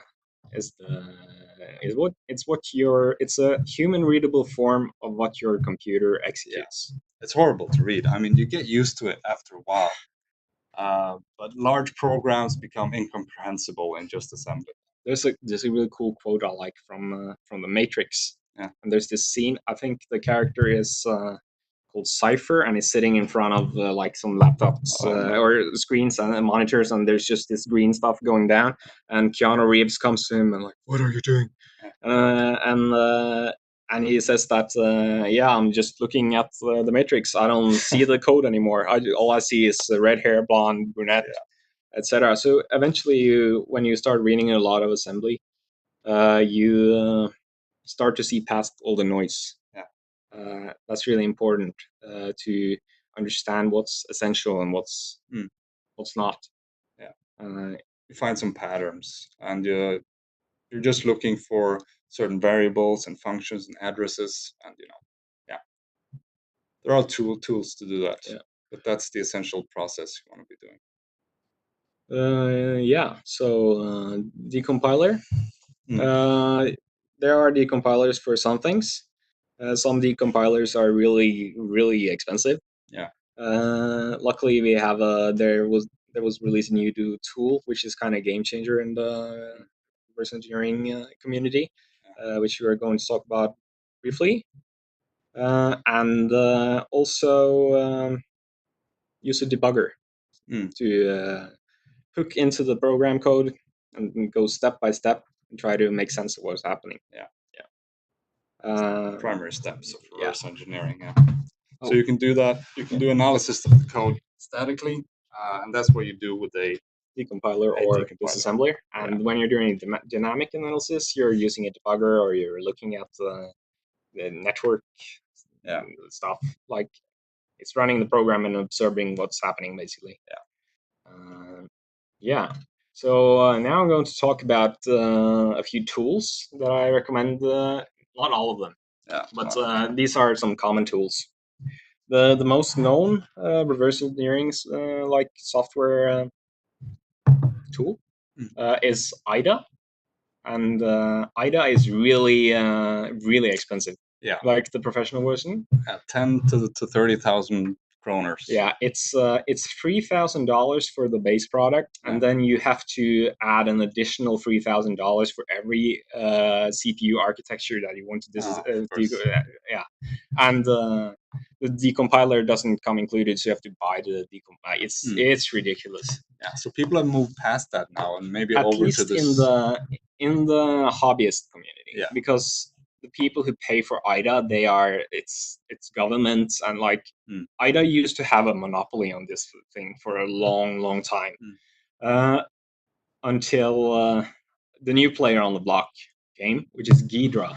And Ghidra is actually developed by the NSA. That's creepy.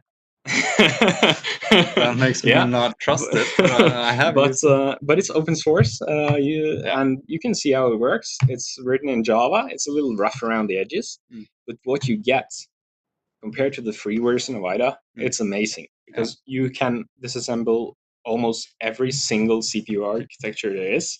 Really, some really obscure ones, and you have a decompiler for all of these.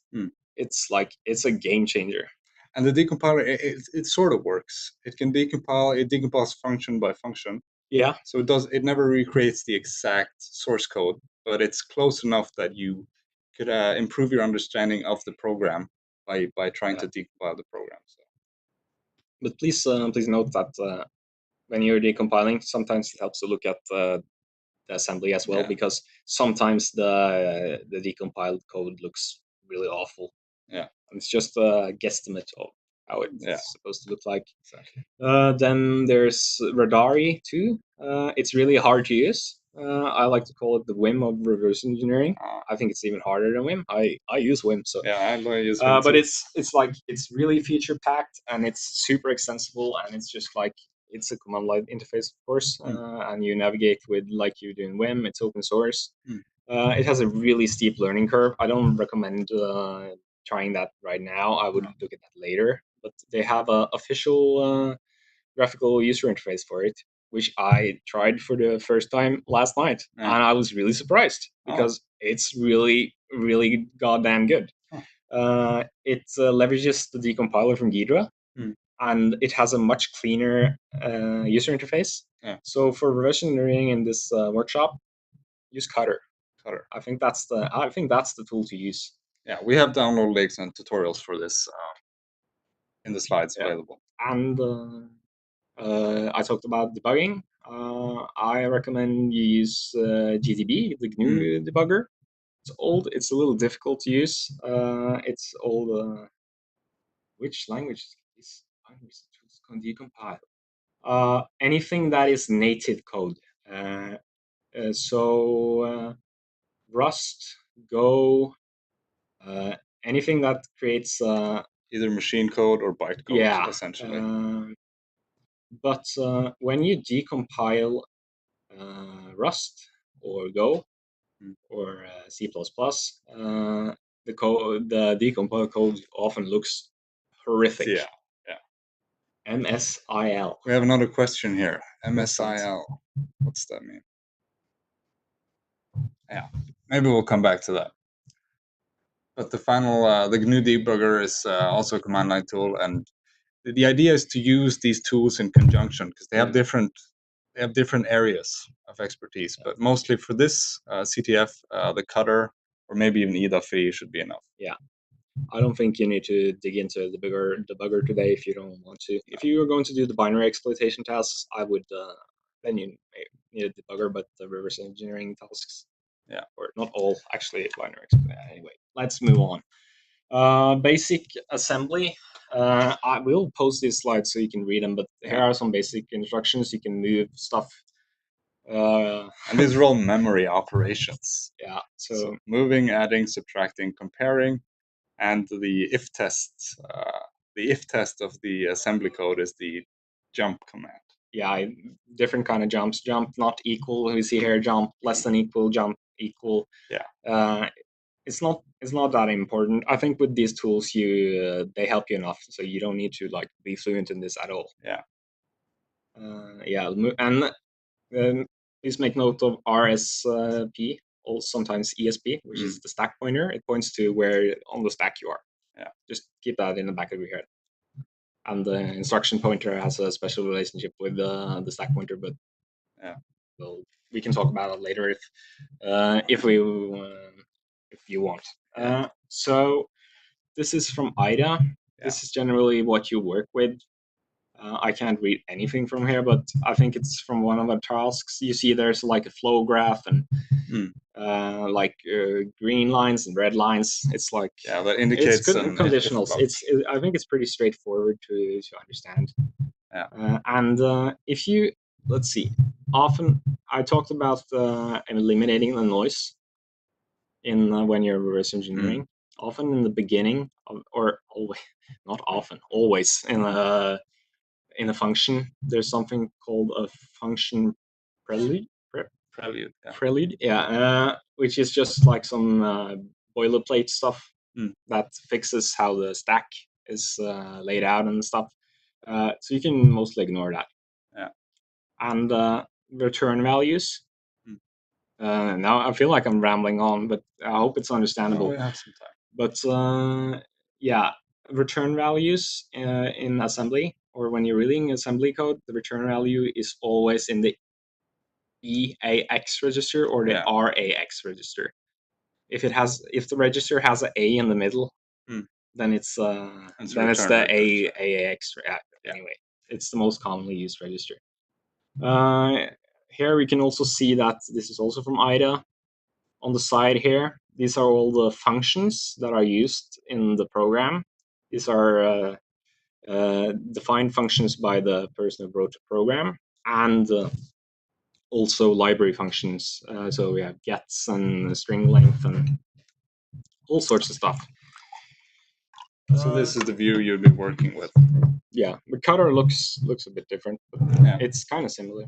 Yeah, they all display it in a graphical way and show the program flow like this.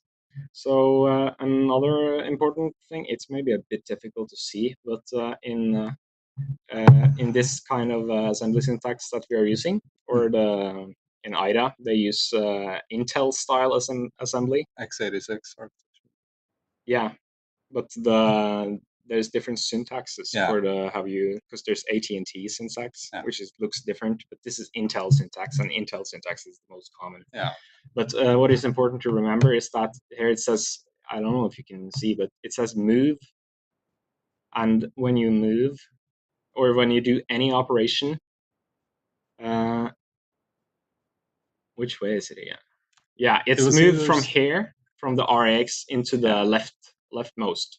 Destination source. So these are all memory operations. Source. Remember that with every operation in assembly language using Intel syntax, we're only going to work with Intel syntax, but it's nice to know that they're different. Destination source. Yeah. You'll often mix the two, but anything you do in the assembly code is just operations on memory addresses. Yeah. So you see here that it calls string length, and that means that a string is probably inside the REI, I'm guessing. And it compares RAX, since we said the return value is in the A register, to 5, and if it's jump below or equal, then anyway, you get it does a conditional and does a jump based on it and moves on. Yeah, what we have is a function call, and then we store the value and compare it with 5. So that tells us that the string length should be 5. So that's just an example. I think you're a bit on overtime. But yeah, moving on.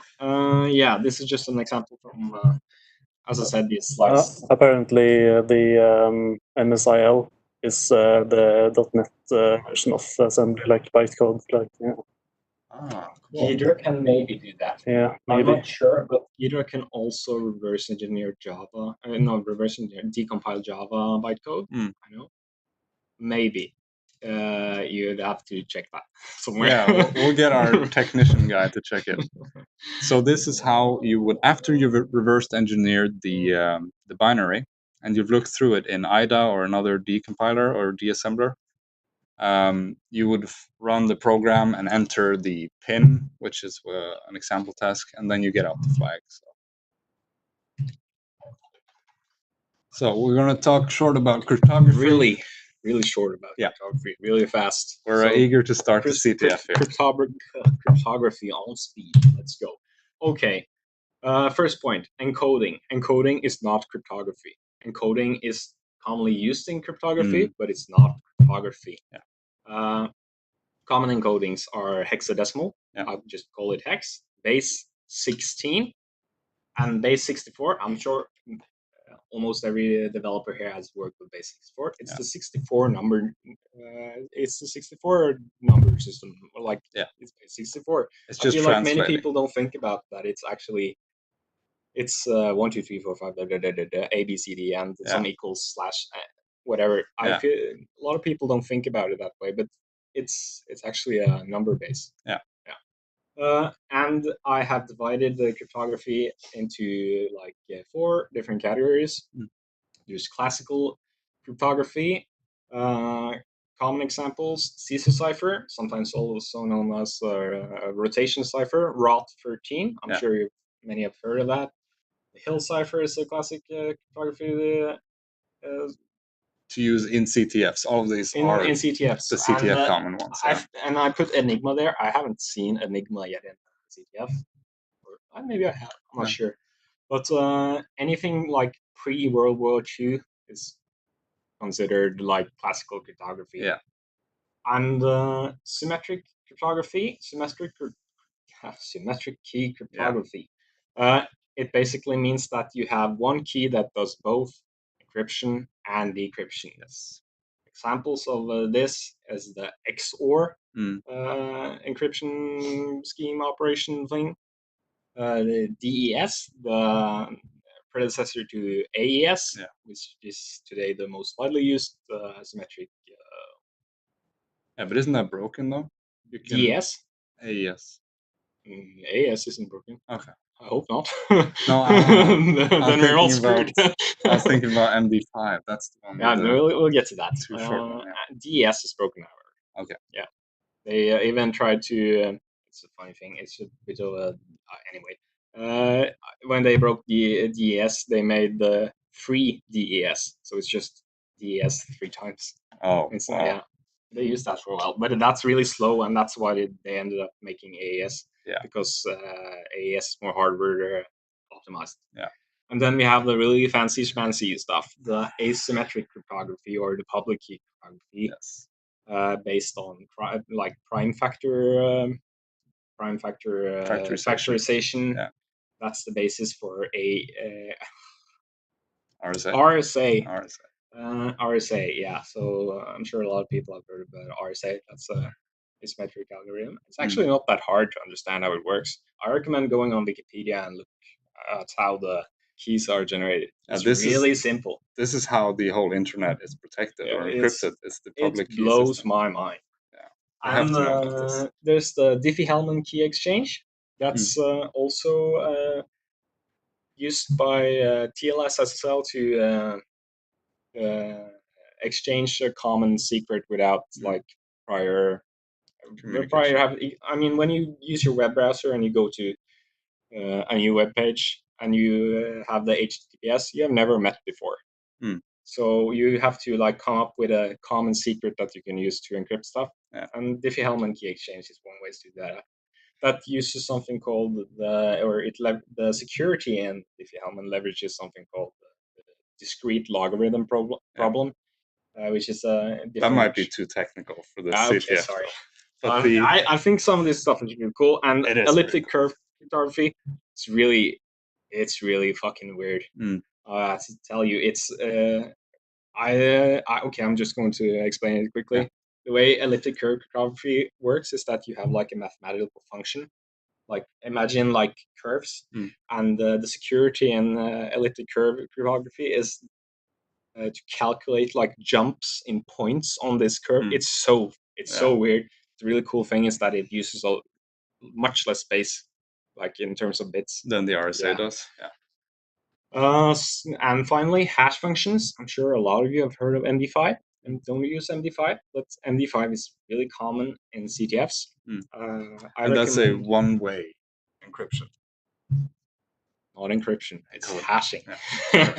But AES can actually be used as a hash function. This is really like the nitty-gritty technical stuff, but some hash functions are based on symmetric crypto, which is really cool. Yeah.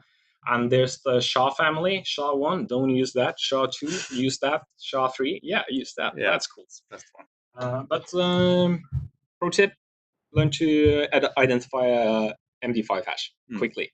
Like it's hex encoded, back to encoding, encoded string at 32 character length. I'm not sure. Yeah, and it's always that same It's number. always the same bytes. length, and that's the cool Yeah. thing about hash functions. But I think we all know that, maybe, hopefully. Hope I'm not being condescending. No, but yeah, if you don't know any of this, you will find that out when you try to do the challenge, because you run into a wall and then you have to Google yourself to it, just like any development. Yeah, here I have encoding again. I think I explained it. You can look it up. It's not that complicated. Just ask us if you have any more questions about that. Encryption, yeah, RSA uses prime factorization. XOR, I'm not sure. Are people familiar with the XOR operation? Are you able to see that in chat? Are you able to see if people are saying anything about if they're familiar with XOR? Because if they're not, or if they are, then I'm just going to move on. Yeah, it's very common in Just bitwise operators in general. Yeah. I guess bitwise operators in general. But we put it in the slides so that people can go back to it to just see what was XOR again. Because you see, there's a 1 and a 1, and that makes a 0. There's a 0 and a 1, and that makes a 1. Yeah. So it's either or, exclusive or. Boom. Let's move on. Secret text. Is that okay? Yeah. But we have too much stuff. Quickly. Yeah. Don't go into the binary exploitation task, with the exception of a couple. We can talk about those because they are not the classic binary exploitation. Unless if you find everything we have made really easy, then this is a great place to start getting overwhelmed. Yeah, this is often, because this is brutal. It's hard and the most difficult genre of tasks. It often it's the most information here. It's too complicated, I think. Yeah. What would you say about binary exploitation? It's the most fun to actually get the flag of, because it's the hardest. It's so rewarding. It's very satisfying. Yeah. There's something about having code executing within other people's code in a way that is intended that is just like blows my mind. I think this is like supposed to be a quick example. Here you see that there is a structure called hacker, and it contains a name, age, and a Boolean value. In memory, these are just bits and bytes. Yeah. So character is 1 byte, int is 4 bytes, a Boolean is, there's not really Booleans in C. This might be an integer or a 0. character. You can see they include std bool. Yeah. Yeah. But it's represented as anyway. In memory, these are just also because of this attribute. These are just adjacent to each other. So you see here that we read in from 30 bytes, but this is 16 bytes, and there's stuff after it. Can you see the problem? Yeah. So imagine like an Excel spreadsheet that is really shitty, and you have like a item, like an item name, an ID, and a price. And you're able to write into the product name, but there's no bounds checking. When you write tons of A's, you're going to overwrite the price, and your price is a lot of A's. What you read from the input, it doesn't just get deleted. So if you overwrite the buffer that's called name by typing in more characters than 16, the other bytes that you've typed in don't just disappear. They get loaded into memory with a weak configuration.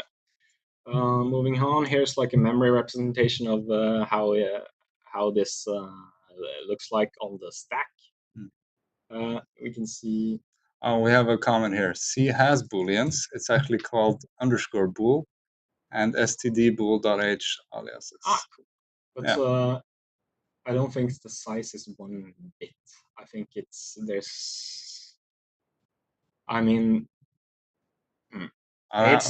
it's not that important, but in our representation, I think it's just a integer or a byte.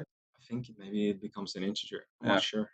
But the idea anyway is to override it. So you would have to look up first what type it is and how much you would need to override it, and that's part of the process. I have another matrix quote. I feel like when you do a lot of binary exploitation, you just Like in the Matrix, when Keanu Reeves is about to meet Oracle, and there's this little boy with a spoon, and there is no spoon. There is no. Yeah, it's just bits and bytes. Yeah. It's like it's just That's ones and interesting. zeros, and like they have different lengths. That's what the type says. But if you're crazy enough, you can use integers as pointers. Actually, Oh wow. it's really like, at least in C. In C, you can do that because C lets you get away with everything. Yeah. So this is the stack representation, and the idea of we're using buffer overflows and maybe a subset of that called stack-based buffer overflows, where the idea is that we read in, the program reads in some user input, and it's not memory protected, so you have the opportunity to overwrite bytes, and you have to do that in the correct way to get the program to behave like you want to. So yeah. Just quick note, this is the top of the stack. It says return address, so the top value of the stack is where you go back to. Yeah. Because you call the function from some place, a memory address. This memory address is placed on the top of the stack, which is the return value. So that so you know where to go back. Yeah. If you overwrite this, you can redirect code execution to wherever you want. If it's 1996. Yeah. But our tasks are 1996 almost. Yeah. So yeah, there are tools like address-based random.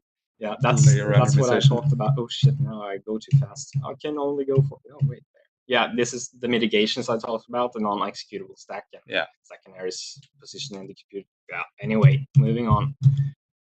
The last topic of tasks. Oh, we're doing kind of well on time here. The last topic of tasks are miscellaneous tasks, and that can be anything else. Sometimes it could be stegano. Just say steg. Everybody says just steg. Steganography. Steganography. Okay, there you Say it really fast. And Joachim, how would you explain that? Just hiding stuff in images and audio, video, for example, or whatever you can think of. Yeah, so you embed some information within another file, and you can, if you open an image that has been steganographied with some information, you won't see it if you open it in an image viewer, but it's still there. I think we had a discussion yesterday about steganography versus cryptography. Yeah. Where I think we concluded that steganography is hiding stuff in like really wacky, creative ways, but cryptography is like math-based. It's serious. Yeah. Yeah, it's a bit more sneaky. And we have some other tags with just Linux commands to show off your prevalence. And I do realize that this is a more Microsoft-oriented audience, but hopefully many of you have at least looked into the subsystem for Linux. And we are all Linux fans, and there are some useful terminal commands that will help you. It's just due to the historical openness of Linux that it's more common in CTFs. Yeah. But that might change. You can download Windows for free now, can't you? Yeah. Yeah. All right. So to wrap up, we've gone through the basic genres of tasks here, and in the next session, we'll get you rolling. It's really fucking weird keyboard. Yeah. In the next session, we'll start up the CTF, and we'll get you rolling and doing some tasks. We will be available on the WebEx room, in the Slack channel, and the Discord channel. So we'll be linking to all that. So the idea is that you can start to solve the tasks, and we have rooms to do where you can screen share if you're stuck on a problem, or ask any kind of questions. And we'll keep the CTF open the entire conference. Yes, it will be up and running because that was the original intention. You can't cram an entire CTF into 2 hours and also show people what it's about. So it will be running. So if you have any free time between talks or whenever, you can just drop in and do some hacking. I actually did the math. And if you wanted to solve every single task in the session, you basically had to start an hour ago, and you had to use 3 minutes for each task. Okay, so we have the standard. The standard is set. All right. We have a quick one question Google form that you can answer with your skill level. Let's just get an idea. But is that linked in the Slack channel now? can someone? Yeah. Okay, Dulta, you'll put the. It's on the admin page in Discord. Yeah. So we have a skill level poll. We're going to try to map out in the audience if you've done any of this before, yeah, just to get an idea of what we're dealing with there. I think, are we scheduled for a break now? We are scheduled for a break. I'm not sure technically how that happens. I think that we are just going to be here to answer questions. And by all means, take a break if you want to take a break. And if you want to start solving tasks and you need stuck and you need help, just give us a nudge. We can display the link while we take a break. So if you can open up the other one. Which one? Are we going to open the CTF in the break? Yeah. Yeah, but we have a how to get started guide on the platform.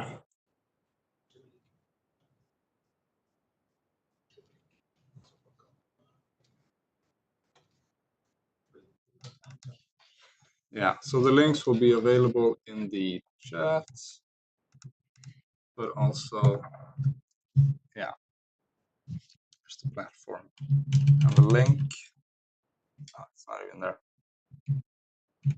Okay, so this is how it looks. This is the Jeopardy style view. But we'll show you when the next session starts. We'll go through how to make accounts and all that. You're a smart people. You can figure it out, Yeah, can't you? that'll be the first challenge. That'll be the first challenge. But we'll just put this up on YouTube.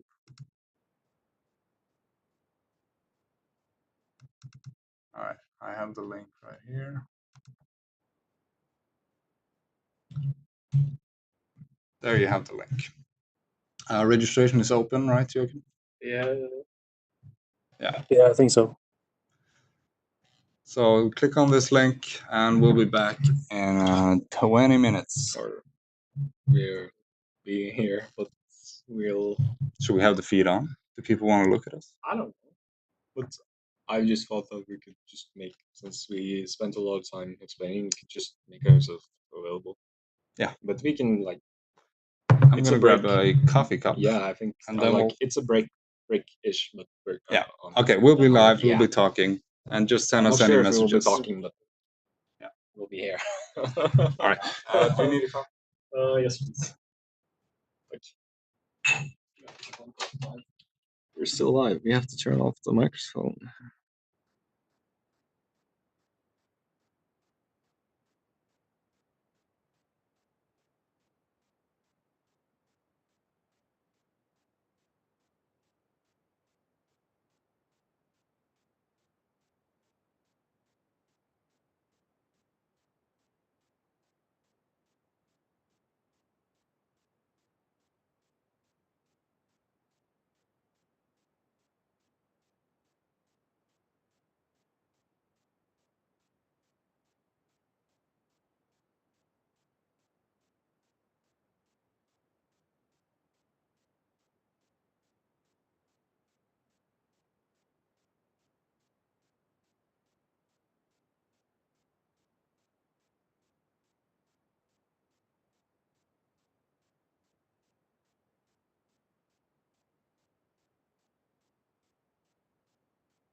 Yes, I know that I'm streaming.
We'll return in 3 minutes, Captain A. Mosey. Hi. So the sound is off until 16:20.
We're back again. All right, welcome back. Do you want me to share something? Yeah. Share the few slides on what we're going to do this session. There you go. This one? Yeah. Oh, I need to change the... Yeah. Which microphone are we using now? Am I muted? Can you hear me? You can hear me, okay. You're not muted. Just do that. This WebEx stuff. Yeah, okay, share. And then Chrome, I guess. Yeah, sharing too. There you go. Okay, start the presentation. These overlays are just killing me. Yeah. Is it working? It's working, finally. Not sure. Anyway, That's we're back. This is up. That's okay. up in that. So in this section, we're going to do some demo solving to show you just how to use your platform. We see that many of you have already started by logging in, and that's good. So our idea is to go through a few tasks from different categories. And if you think this is too easy, just participate alongside us and do your own tasks. And if not, you can sit back and enjoy the show. Some other reference from the YouTube channel. All right, so we will start by logging into the CTFD platform. I might have to change the. No, wait. You can see? Oh, right. Fantastic. What's the address again? NDC. Oh, there. Also CTF. Is that microphone on? I think mine might be on and yours might not. Is it double sound now? Okay, I think this is muted, but No. all right, how about now? How about now? Is that better? Yeah. Okay. All right, our tech guy says that we're good to go. So yeah, NDC dots. Oslo CTF.no. Yeah, I just need to put away these stupid labels. All right, we have our coffee. And we're ready to do some hacking. So the platform, we'll just register a new user. Yeah. And the email here can be anything you want, as long as you have an @.com or whatever. We don't have recovery on, do we? No, we don't recover passwords. What's a good password? ABC123. ABC 123. That's a Please good don't password. hack me. Yeah. That's username. That's my username. So Okay. you can't register. We'll just impersonate Simon. Yeah. That's me, by the way. And then we'll create a team. Yeah, this is really annoying about this software, this team thing. This used to be much more simple. One thing, if you want to collaborate and pool your points together, one of you creates the team and the other one logs in. Then your points will be registered together. But I assume most of you are at home in the bedroom in your underwear and just coding alone. That's not condescending at all. Oh no, I'm not wearing any pants right now. Anyway, how you want to join, it's up to you. But most of you will probably create your own team. So here's the interface.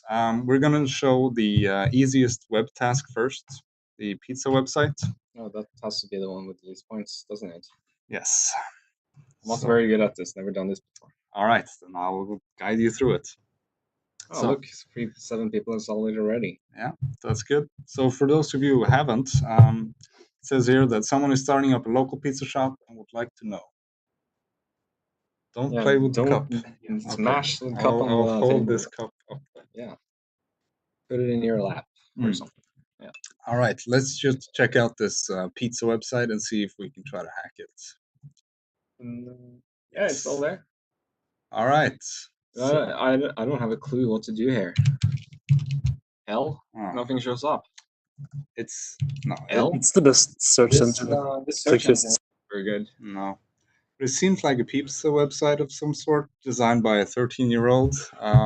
But I assume we're going to do some, maybe we'll try some SQL injections, some SQL injections. I don't know. I give up. I think I need a hint. Okay. All right. We're lost. We'll check the hint. Have you heard of SQL injection? Oh, I think I actually might have heard of SQL injection at least once. Yeah. Maybe twice. If not, then Google has heard of it. Yeah. All right. So we want the secret pizza here. We want something that isn't normally displayed. So if we try to first to escape from the string that we get put in the server backend query. Use a quote for that? Yeah, quotation mark. That's not the quote. That is quote. Yeah, single quote. And then we can try to make the statement, the query statement, return to true, because we want something that isn't displayed here. We need an extra pizza that isn't displayed here. So try to write a SQL statement that results to true. So maybe you can just write or true. Or, I'm not sure if that would work. No, it didn't work. No. What else do we have? We can try 1 equals 1. That's true, is it not? Can we check that up? I think Yeah. true. That's 1 is true. equal to 1. So 1 equals 1, not Q. is that true? It didn't work. All right. Well, if we try to put the 1 in quotation marks around the 1, and then another quotation mark before that one. I guess the string 1 should be the same as the string 1. Yeah, but we won't finish this this last quotation mark because that gets put in by the server backend because it tries to put the entire field, the input field, into a string. So the last quotation mark will be added for us. All right, so try that one. Look, there's more information. There's the extra pizza. Wow, that looks very spicy. This looks really funny. What do I do with this? All right, we'll just copy the flag and enter it to get our sweet, sweet points. Ah, there we go. Satisfaction. Yes, 35 points. Can you believe it? Oh, yeah. So we're in last place then? Yeah, I think so. All right, so that's the basic SQL injection. And the other web tasks do have links to cheap and poorly configured websites that you are free to exploit. Moving on, we can try a cryptography tasks, maybe the exclusive crypto club task. So what's to say here? Welcome to the exclusive crypto club. Can you crack the following ciphertext? All right. It says the text here is hexlified. That means maybe encoded in hex format. All right, we'll just copy that. But I don't really know what to do. Do we have any tools for this?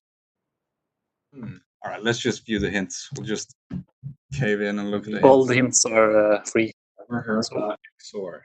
Yeah, duh, we are programmers. Yeah. All right, what's the second hint say? I want to try CyberChef. Is there any way we can convert the hexlified code to normal ASCII or UTF-8? Yeah. I've heard of the website called CyberChef. CyberChef. Yeah. Let's go to CyberChef. Types that. Cyberchef.io. Okay, so this is the famous recipe site where you can paste in any input and decode, transfer, and move it from. You can do a whole lot of operations that you can see on the left side here. So it was hexlified. So let's try to do from hex on that one. From hex. Then we remove the hex encoding. What do we get then? All right, we get This just looks like garbage. Gibberish. Yes, indeed. But it said if we've heard about XOR. XOR. I have, in fact. You have? Yes. Okay. Is that some weird fancy symmetric cryptography thing? Oh yeah, I think it is. All right. So XOR. We have an XOR Let's here. go XOR. Let's do this. 1 Q. I didn't do anything. Did you type enter? Type enter. Okay, so that did nothing. It's still gibberish. It's another gibberish though. I guess Q isn't hex. No, that's right. Q is UTF-8. Still gibberish. Still gibberish. All right. Well, I'm not going to try every single key. So why don't we just try the XOR brute force and make the website try every possible key. Okay, so now we it tries. have even more gibberish. Oh, fantastic! Yes. So this tries every key from 1 to 0. No, I think it does 1 to 100. Yeah, 1 to 100. All right. Well, I'm not going to look through all that. Why don't you just try searching for the flag? We know the flag format is Oslo-CTF. Oh yeah, man, I'm interested about CTFs. What can I say? So I already before. Yeah, but all right. Can you believe it? We got yet another flag. Yes. Now I think you got some white spaces with it, but let's just try to paste it to the website. Yeah. Does it have? Yeah, it actually strips the white spaces. That's cool. All right, so that is a crypto task. And now, how many points do we have? 65. 65. Where do you see that? No, I just added 35 and 30 together. Math is hard. I can check the scoreboard maybe. Yeah. Sign by 1, 65. You're actually not the worst. Not too bad. All right. Let's try another The task. worst. That was Constantine. That was nice.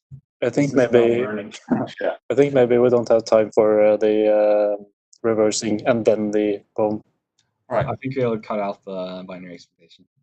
Oh no, it's yours, but no, it's yeah. We can skip the reverse, maybe. Yeah. Reverse. Skip the reverse. Yeah. Or we can put that in afterwards. So you can show how to.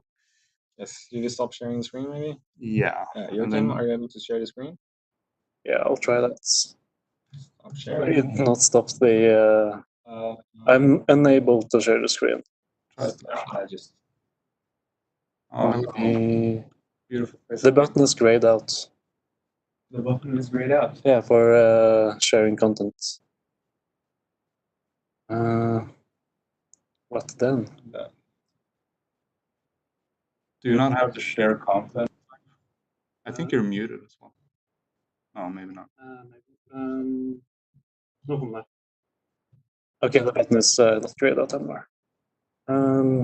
I can share a file or a new whiteboard. What?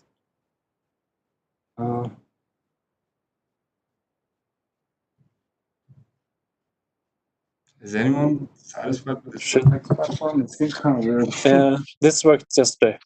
Yeah, of course. All right, should we just do the first task?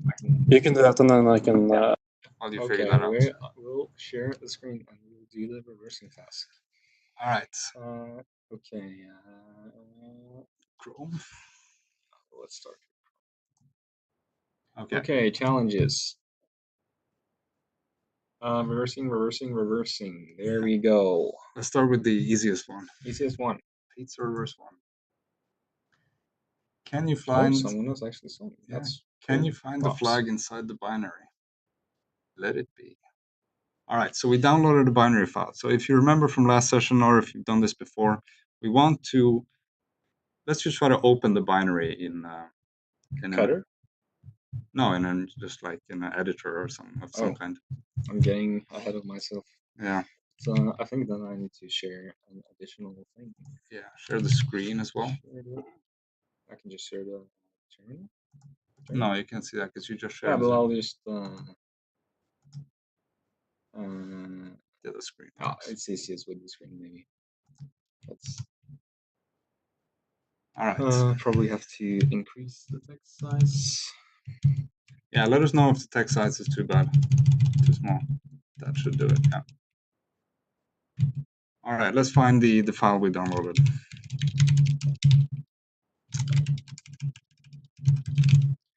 What was it called? Pizza reverse. And we'll do pizza. Oh, looks like someone has been digging into the pizza already. Yeah, just type vim pizza reverse 1. So this is how the binary looks. 1. And all its glory is it's just absolutely terrible. Yeah, because this is just machine code. So let's just try to open it in the decompiler or the disassembler. Which cutter? Yeah, yep. We'll do cutter. I think some popped up some dog from one of the other tasks. Okay, open the file. Let's open the file. It's in downloads. Yeah. Wasn't it recent? It went away. And I'm not sure if anyone has installed IDA or Cutter, but IDA is you can use IDA as well. It will give the same type of interface. And I hope some of you at least got it installed. If not, we'll explain the steps here. So yeah, I selected the file, and I'm just going to let the defaults be like they are. And it's going to start some analysis. And here we go. This might be too small as well. This might be too small as well.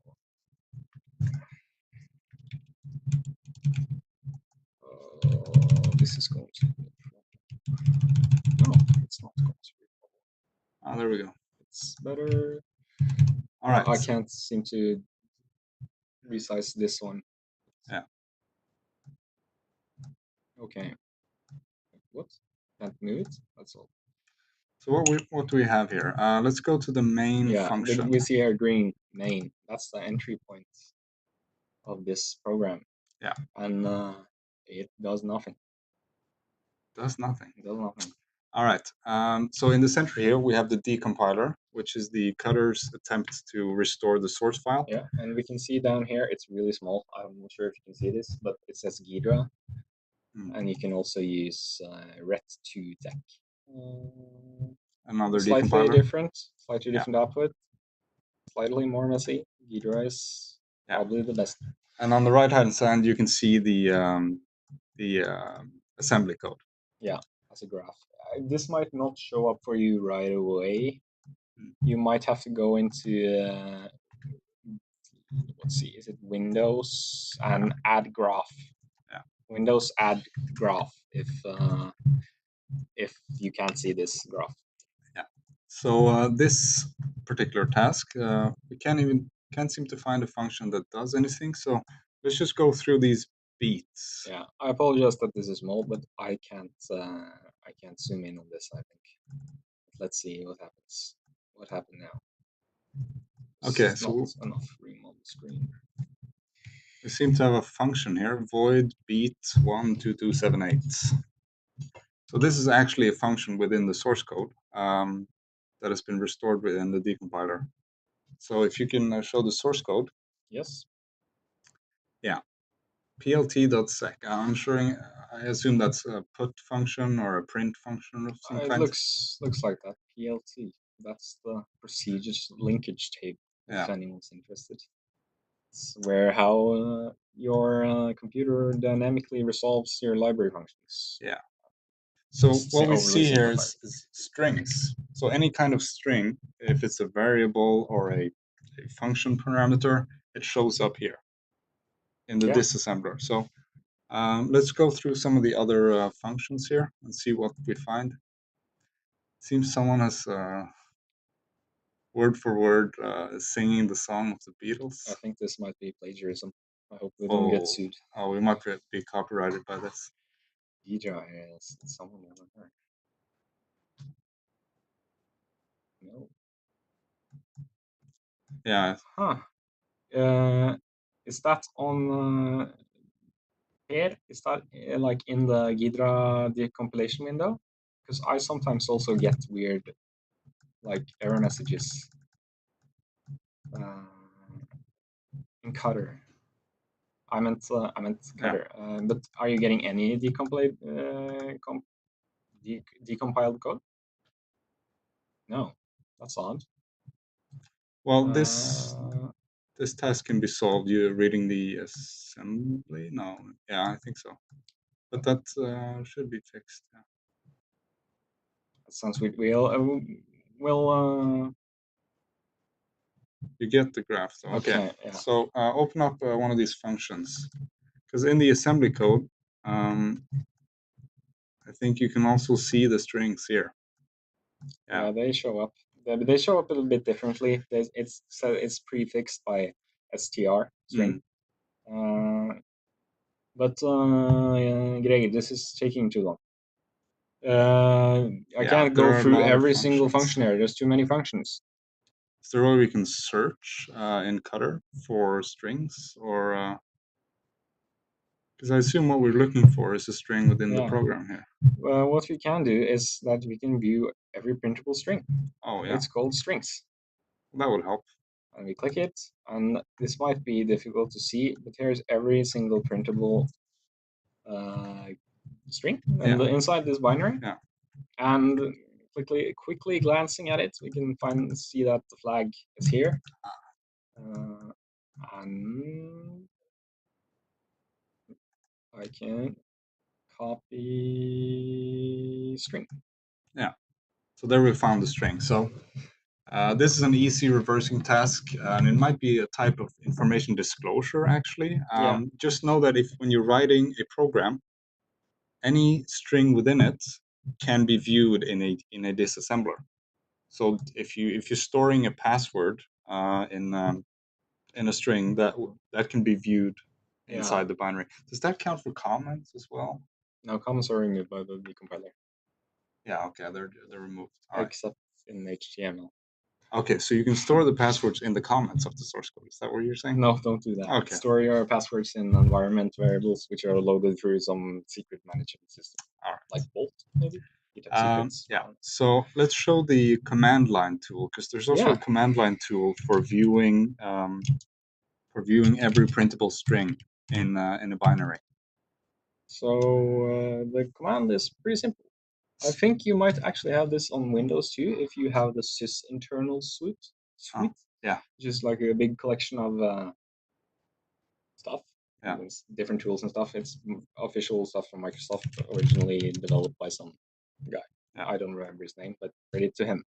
So this is just an apt package in Linux that you can download. It's called strings. It's usually included. You don't need to install anything yet. Cool. So just print out all that. And if we scroll up here, we can see names of functions. And there it is. So if you were to find that a bit faster, and this is a general tip for CTFs, you're always looking for this flag. So It's always an exception to the rule, but but that's the goal. In right? our CTF, it is. So what you can do anytime you're looking for it is to search, filter, and even grep for the flag if you're going through a lot of text. So simply grepping for it displays it rather easily. So that's a general strategy you would want to implement when looking for the flags in CTFs. There it is. We submit the flag and off we go. Yeah. What's next on the? So that's the reversing. We thought about showing one last one. Do you have you ready, Joachim? I think it should work now. All right. Just give me the. Fix now? I think so. Okay, I'm going to stop screen sharing. And, I'm not the presenter. Okay. I can share my screen now. Good. Now Joachim is going to show you a binary exploitation task. Can you see my screen now? Overflow one. Okay. Yeah, that's very good. So I created my own user, and I'll try to solve this overflow one. Already one solved. That's good.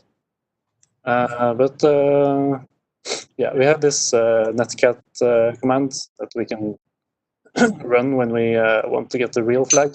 But for local testing, we should download these files. Does it sound okay, by the way? Yeah.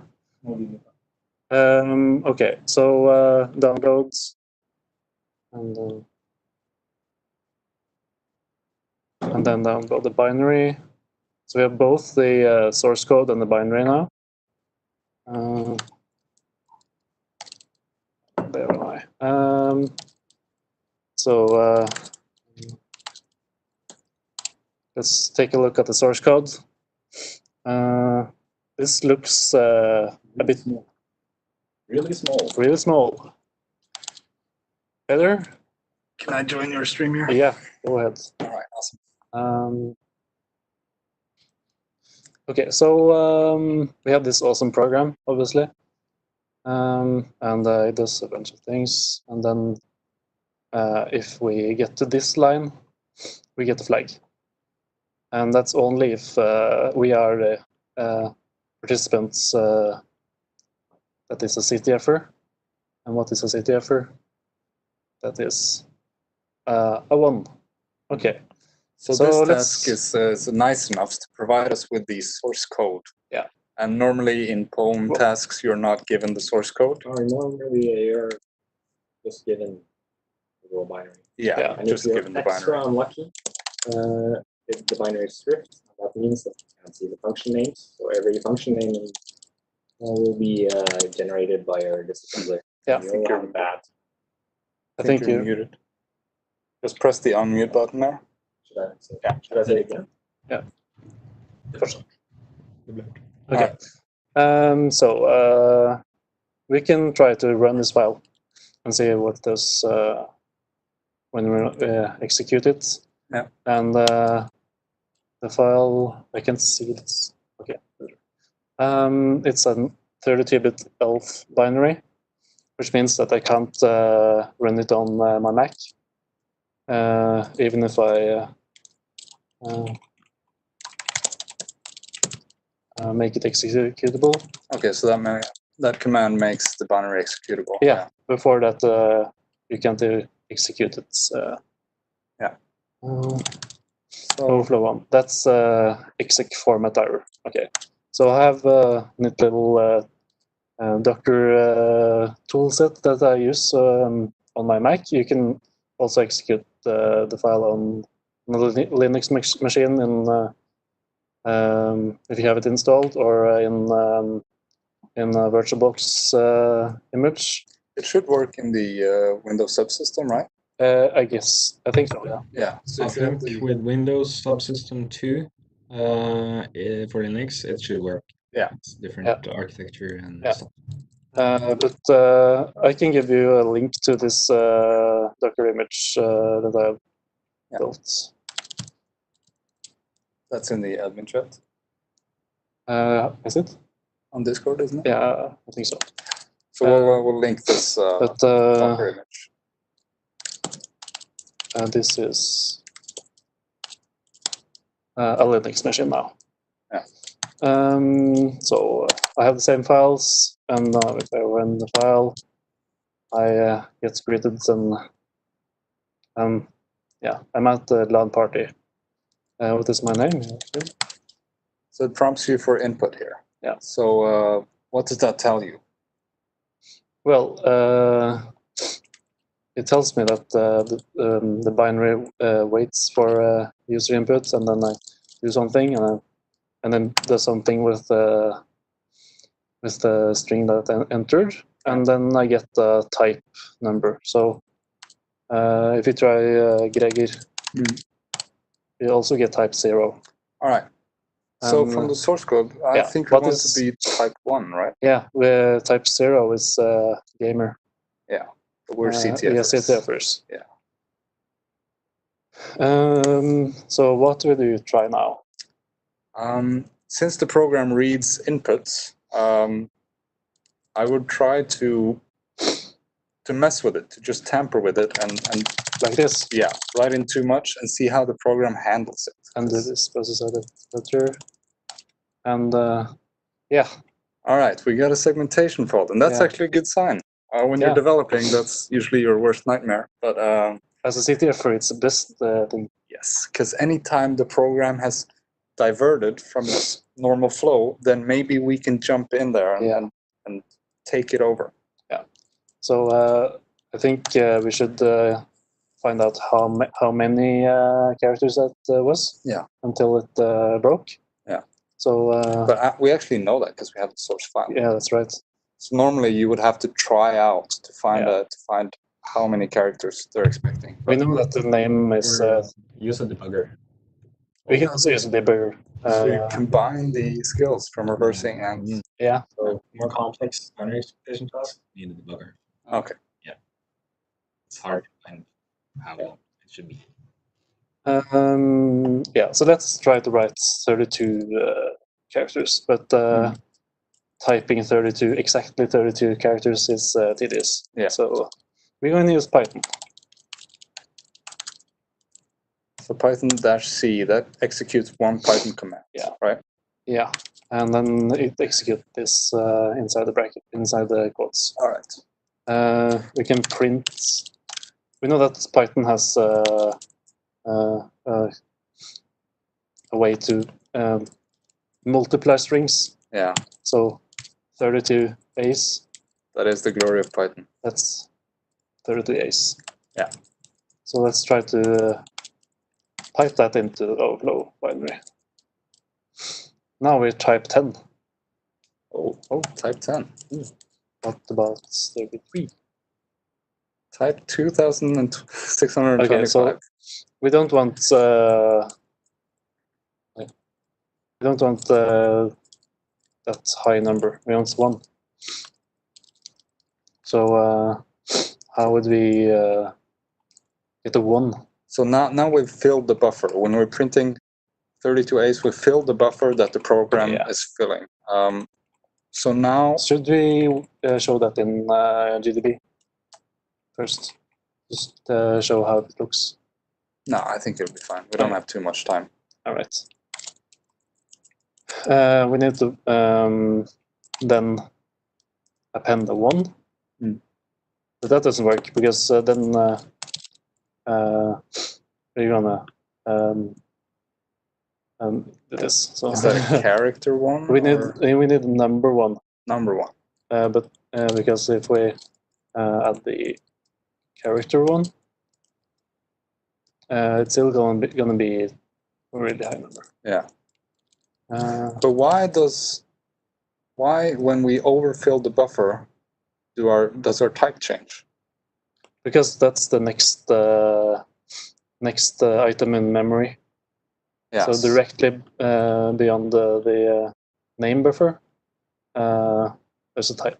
Yeah. So we just start writing to the type. We overwrite the memory address of type. Yeah. So I know that we can write a raw byte in Python, like this, and then press 0, 1, or I guess just even a 1. But we can't do that because that's illegal in Python. Oh wow! The way we do it. So okay, how would you do it then? How was the way we did it yesterday, Matthias? To print raw bytes, you need to import some stuff. Yes, import sys. Sound okay, by the way? Okay. Yeah, import sys, you need a semicolon. Normally you don't use semicolons, but if you need everything online, you need semicolon. So sys.stdout for standard output. Stdout dot buffer dot write. And there's one final thing you have to do. You remember it?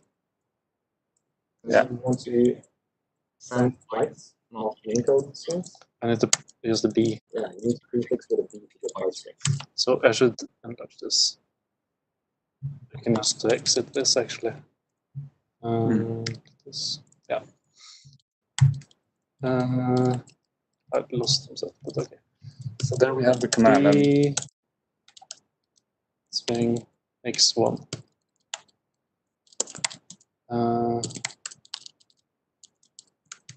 So it types that into the...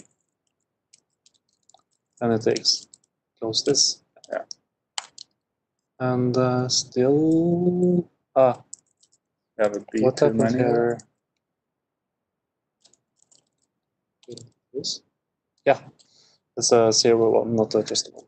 Alright, so what do we do here? We got the flag, but we don't have a flag. Yeah. Because it's the same binary in CTFs. They give you the same binary, so you exploit it locally. And then once you have your exploits, you do that on the server.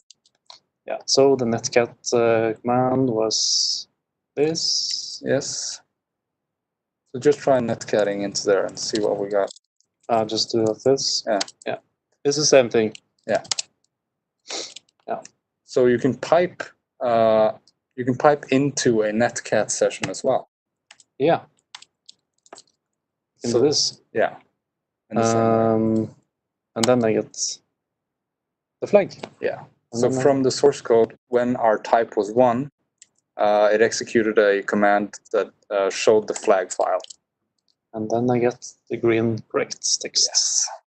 So the exploit here was that we overwrote a buffer, and then we put it to a desired value, and then the program did what we wanted it to. Yeah. We didn't actually use these hints, but they might be useful. Might be useful. really important to chmod the file. That makes it runnable. Yeah. Or executable. Executable. Is the binary 32-bit? It's a 32-bit, so if you try to run it on a 64-bit machine, you need to install some stuff. We can show you guys in Discord. But a lot of CTF tasks are made in 32 bits because it's easier to exploit. Yeah. Yes. And yes and no, it's of course. Complicated. And especially the easy tasks are compiled with certain flags to disable ASLR. ASLR is in the system, but position independent code. Yeah. Because the binary has different segments, and with this enabling, you switch around these segments. Yeah. And there's the non-executable stack, which we We didn't haven't covered shellcode, but it makes it impossible to inject your own code. Yeah. To the non-executable. So then you could override a buffer and then fill it with an executable or code, and you basically take over the program, and then it executes your command instead of open a shell or whatever you want. Yeah. We can show how to install the 32-bit thing. What was it again, Matthias? Was what? The way to get GCC. install GCC. At least on Ubuntu. Yeah. I think I have it already. Since I got it. Yeah. So we were told by the tech guy that we should try to finish up a bit before the session ends. Of course, use sudo if you don't if you're not root. So what we're going to be doing, the CTF is going to be up and running, and we're going to have communication channels, preferably on Discord, because the Slack channel gets switched to the next talk. But hit us up on Discord with any questions you may have. You will run into certain walls, and you can Google yourself to some answers, or we will provide some hints and guidance. Just contact me. I'll reply. Almost guaranteed. Yeah. And we'll also have whereby rooms in standby, so people can share their screen and explain their problem more thoroughly and get a more one-to-one assistance. Yeah. Yes. So that is our session. The CTF will be up and live, and we hope you have fun with it. We have 20 minutes more. Oh shit, we do. Yeah. Oh man. Should we solve another task? Maybe. Yeah, we can. Could we get some? Maybe we could solve something. Yeah. Do you have any questions? Yeah. If you have any suggestions or things you want us to solve or explain, just send us a message and we'll pick it up. Yeah. Right.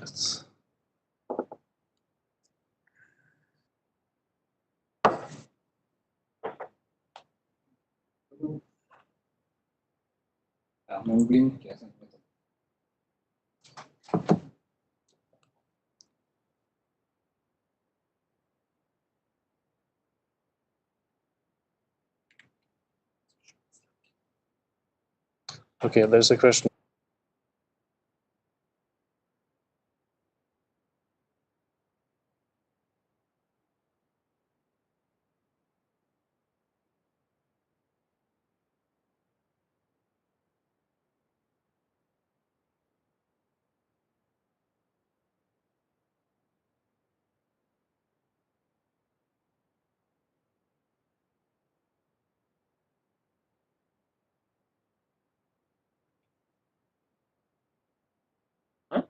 It's good. In this case, it's just empty. Yeah.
Men kan ikke, hvis vi skal løse noe, så er det jo kjekt å ha litt tid på stream.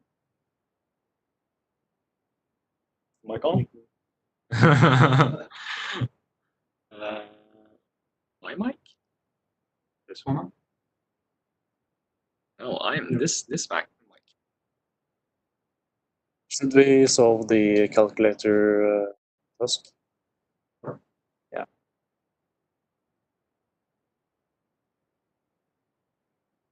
Join me here. Sure. We won't solve the whole task because it's 90 points, but we'll get it started. Yeah. So this is just a netcat command, no binary to have a look at. Yeah. So what happens if we do this? Oh, is it an online calculator? It's an online calculator. We can. You can see. Oh, I have to share the screen. Right. Oh. I'll share just. Yeah. Okay. On NDC Oslo CTF.no on port 3037. Of course. Yeah. We have a calculator, or we can quit. We don't want to quit. Okay. We have some math that we can do. We can press 1 + 1. That's 2. Wow. What about 13? 7 plus we just, sorry to interrupt, we just have a question, which I think we should clarify. Yeah. Question. Should we close the door, by the way? Yeah. I'll go. Yeah. The door. A question from for a local taco challenge. I'm able to list the content of files, but not sure which file to look for. Any clues? Yeah. We forgot to mention that. That's our mistake. The convention is that the flag is always inside a flag.txt file. Yeah. Yeah. Yeah. Apologies. It's inside flag.txt. So if there's a file you need to read, it's flag.txt. Yeah. Okay, so back to the calculator. What kind of math question would you like to try? I would type in something that wouldn't work, that isn't math. Maybe algebra. Algebra? Yeah, like A + 1. Okay. A is not defined. Oh, someone messed up here. Oh. That looks like. What does this look like? A Python syntax error code or syntax error. Runtime error. Yeah. What happens if I enter a Python shell and then press A? Name A is not defined. So we're in a Python shell. Yeah. All right. So what can we do from here? Should we just launch a Flask server or? That's a little bit too complicated. But as Matthias said, we should always look for flag.txt. So how do we do that in Python? Oh, you can open a file for reading. You can open a file, yeah. Right, like this.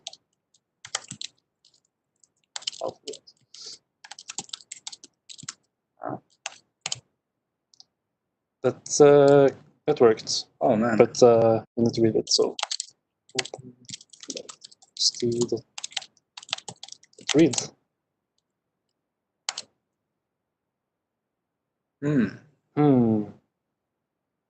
Interesting. Interesting. Can we run OS commands? Yeah.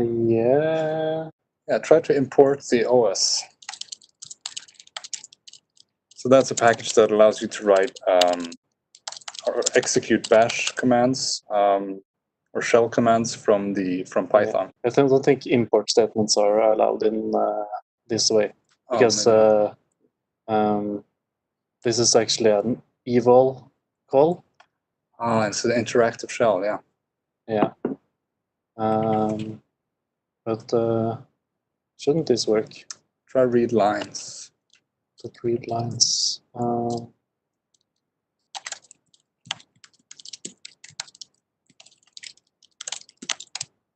Yeah, that worked. There you That go. worked. All right, so we got the flag. And then we kicked out. Yeah. So we got access to a Python shell, and if you have any knowledge about Python, you know that you can open files for reading, and the flag.txt file was stored on the server, as it often is. And we opened it for reading and got the flag. I just remember that I said that we wouldn't solve the task completely, but we did. Yeah. So take the 3 points, I guess. Yeah, we have a more advanced version of Yeah. the calculator. There's a calculator, well. secure calculator. Hmm. Um, Per, you're looking for a hint. on books.ndc. All right, let's open that up and see.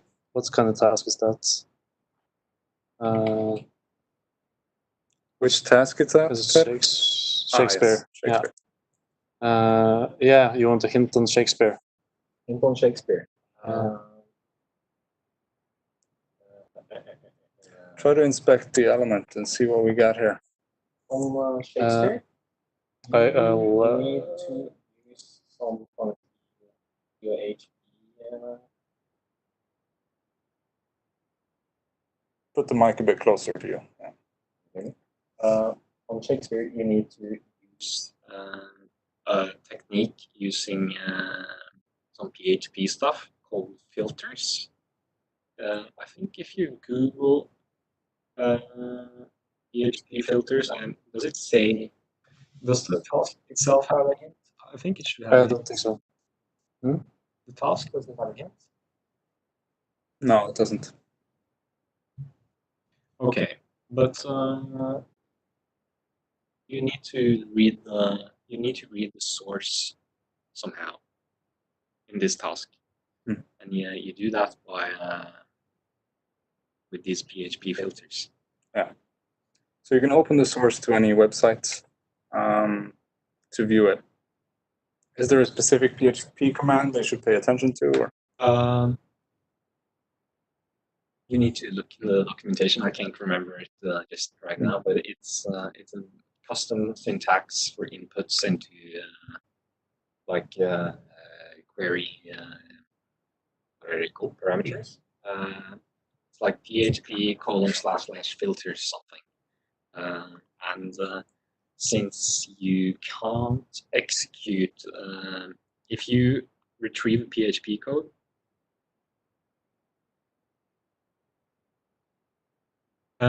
Since if you load PHP code into your not directly into the browser, but imagine that you load PHP code into the server directory thing, you're going to execute that PHP code. So you need to do something with that PHP code, maybe encode it, and that's where these filters come in handy.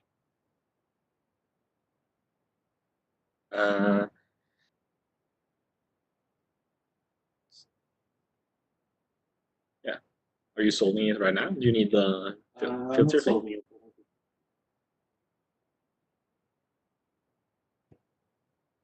But yeah, Google PHP filters and local file injection. File inclusion. Local file inclusion. I think you'll get it. But if you need more help, just let me know. Yeah, we have 10 more minutes. What should we do with that? Yeah, just let us know if there are any tasks you want us to comment on or any concepts that wasn't precisely clear in the last session.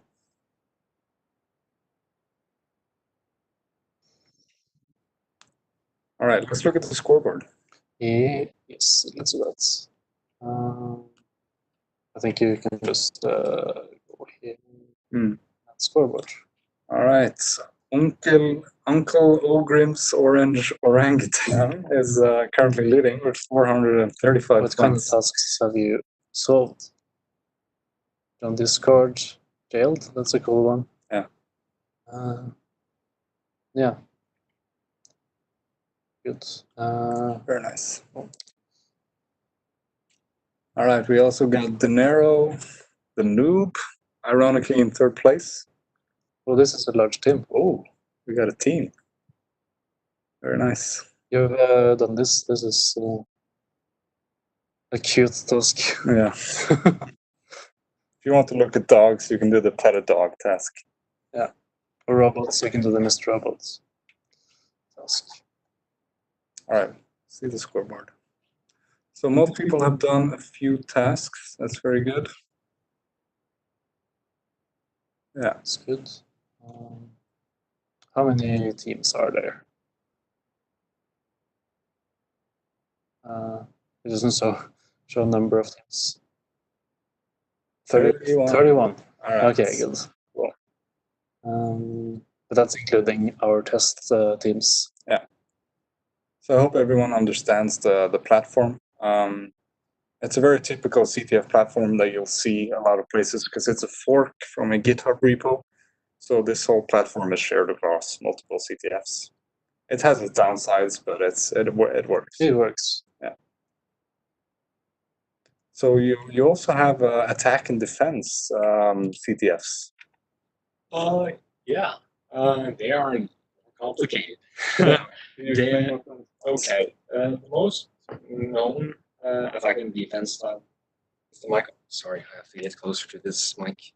I'm gonna apologize if it's like a bit noisy now. Maybe, okay. Is it better? Is it okay to have both the mics on? Okay. So yeah, the most known attack and defense CTF is the one held at DEF CON, which is the largest hacker conference in the world, held in Las Vegas every year. And many consider that to be like the Super Bowl of CTFs. And yeah, to qualify, you have to get high scores in a lot of global CTFs. The way it works is that everyone has a server. I'm not sure if, I think everyone has the same server. And the server is running multiple services. And each one of them have some vulnerability. And you need to detect these vulnerabilities and exploit them on other people's servers. And you can also patch these vulnerabilities so they anyone can't exploit them. And also, I think they changed this year by year, but you get network logs from the servers. So you can see what other people are showing at servers. So you can steal other people's exploits. So you have to protect your exploits. So it's quite different than this.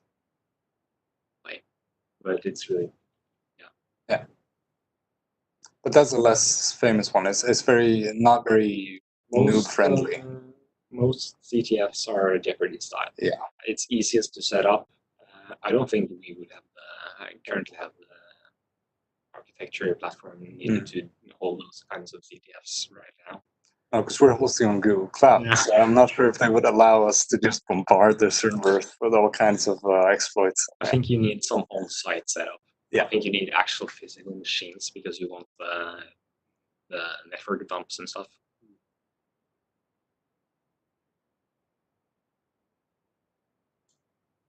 Are there any other questions? People are doing all Okay. Yeah, what you see in one CTF is often very transferable to any other. You're always looking for the flag and the flag TXT file. Many of the exploits and the genres run through all kinds of CTFs. How do you actually get good at CTFs?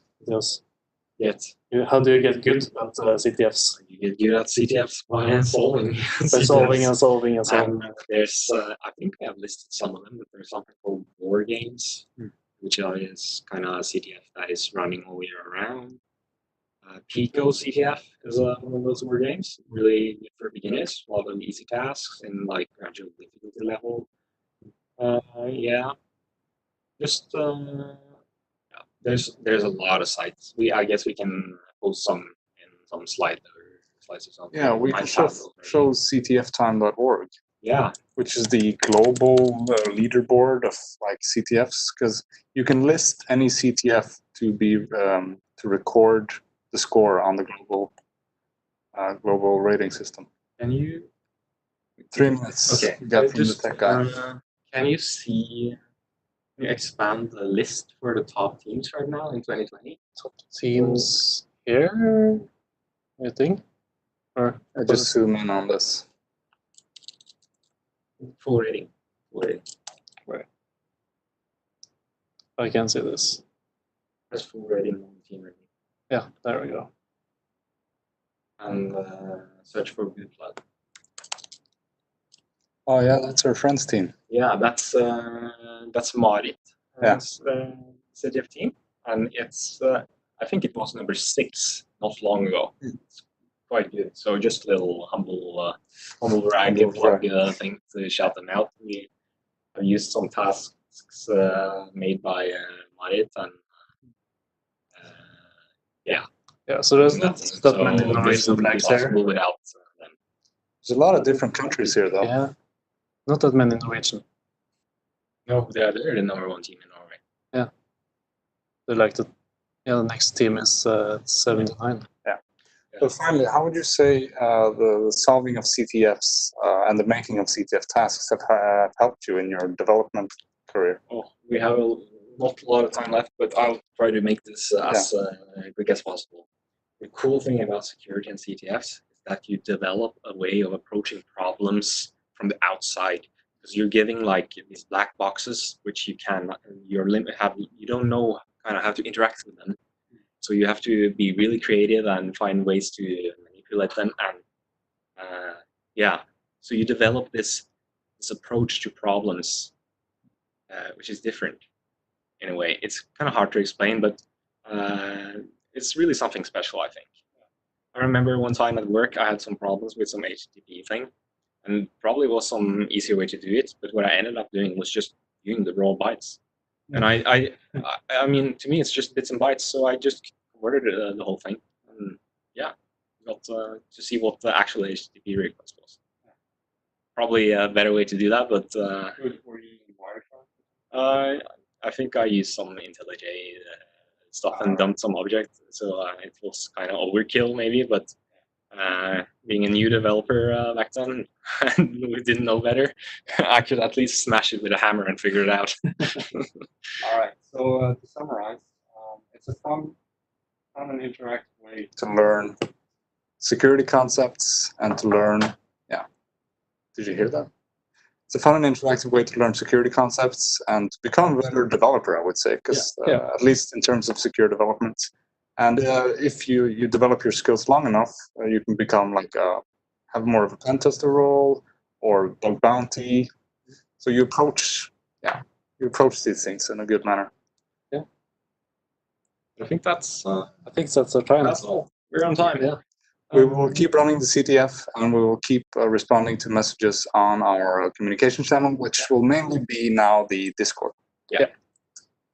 How long will we serve the CTF? At least Until Friday? Yeah, at least midnight? until Friday. I expect people to go out and party today. There's a cool party, and I think some comical elements. But it will be open the rest of the conference, and maybe even a bit longer, because there are a few people in Australia or in the US that might not have seen the broadcast, but they can still participate in the CTF. I just want to add one more important thing before we wrap up. We appreciate any feedback at all. Just please send us feedback. Be honest. This is the first time we are doing this. We need feedback to keep this to make it better. So thank you. And thank you for participating. I think the room will be given on to the next chat, and we'll see you in the speaker room. We'll see you in the hallway track, and have a great conference. Have a great conference.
Hello everyone, welcome to yet another talk about asynchronous programming in .NET.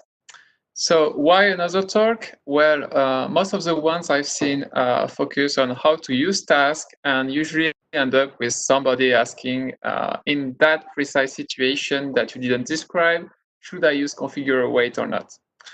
And I believe the reason for that is that those talks focus on how to use this API, but they don't really explain what happens under the hood. So when faced with a new situation, you can't really extrapolate about what you're supposed to do. This time, I'm not going to talk about how to use tasks. Instead, I'll try to break the magic and show you what happens under the hood.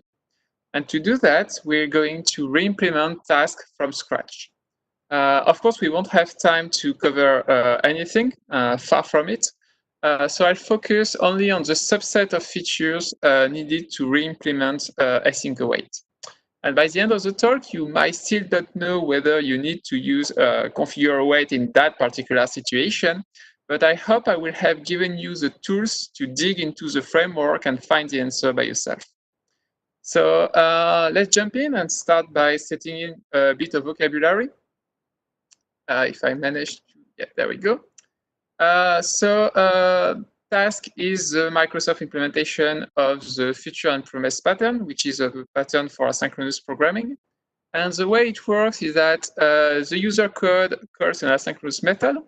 And on the side of the method, immediately a pair of objects is created, a promise and a future. And the future is returned to the client. And then an asynchronous operation executes in the background. And when it's done, it signals the promise, which in turn completes the future. And on client side, so after calling the method returns shortly after with the future. Then the client can do other stuff on the side. And when it's ready to fetch the result, it can use the future to get that data. So to give a real-world analogy, it works a bit like if you were pre-ordering some stuff at a store. So you go to the store, you pre-order, they give you a voucher, and then you go back home and live your life. And a few days after the release of the product, you can go back to the store and exchange the voucher for the product you pre-order. So that's exactly how it works. And so in the .NET framework, the promise is named task completion source, and the future is named task. And this is the two objects that we will re-implement during this talk. And so for the remainder, I will refer to task completion source as promise and to task as future. So we're going to start with the most basic implementation of the two objects. So here is the most basic feature that we can make. This class has an internal constructor because we don't want user to directly create it. And we have a very simple state. It's either completed or it's not. We don't deal with exception or cancellation. We don't have time for that. And we have simple synchronization. We have one mutex. When we set completed to true, we signal the mutex. And we have a wait method to wait for it. So we can't use by itself. We also need to implement a promise. So I'm going to copy paste it right there. And in the promise, we wrap a future and we expose it in the property. And we have a single method, complete, which transitions the future to completed. So promise is our task completion source and future is our task. And from there, from the user code, you can write this kind of asynchronous method where we immediately create a promise, start an asynchronous operation, and return the future. When the asynchronous operation completes, after 1 second, we just complete the promise.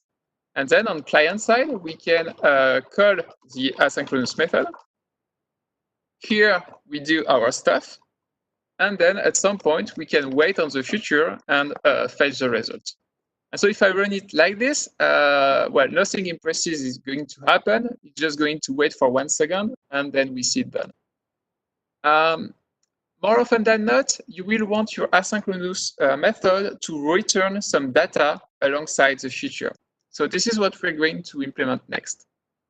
So we need a generic version of the future that we're going to call future of t. And we just make it inherit from the future. And the only thing it adds is a result property, which will contain the result of the method. Then we need a new promise to manipulate it, so a generic promise. So we create a promise of t. And here you might be tempted to make it inherit from promise. But we can't do that, because if we do that, then we get the parameterless complete method.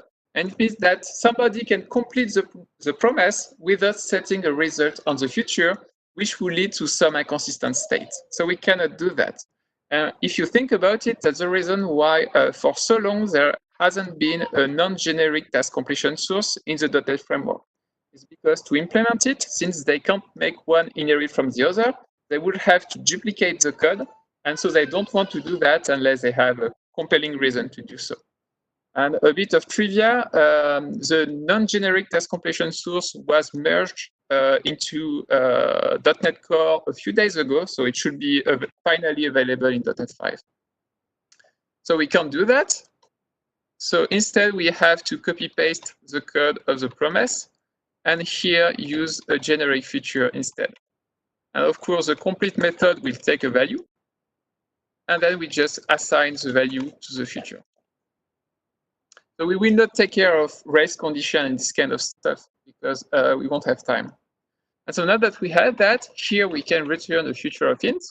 So we can create a promise of int, and we can complete the promise with the value 42. And then from client side, we can say console.writeLine, future completed with value.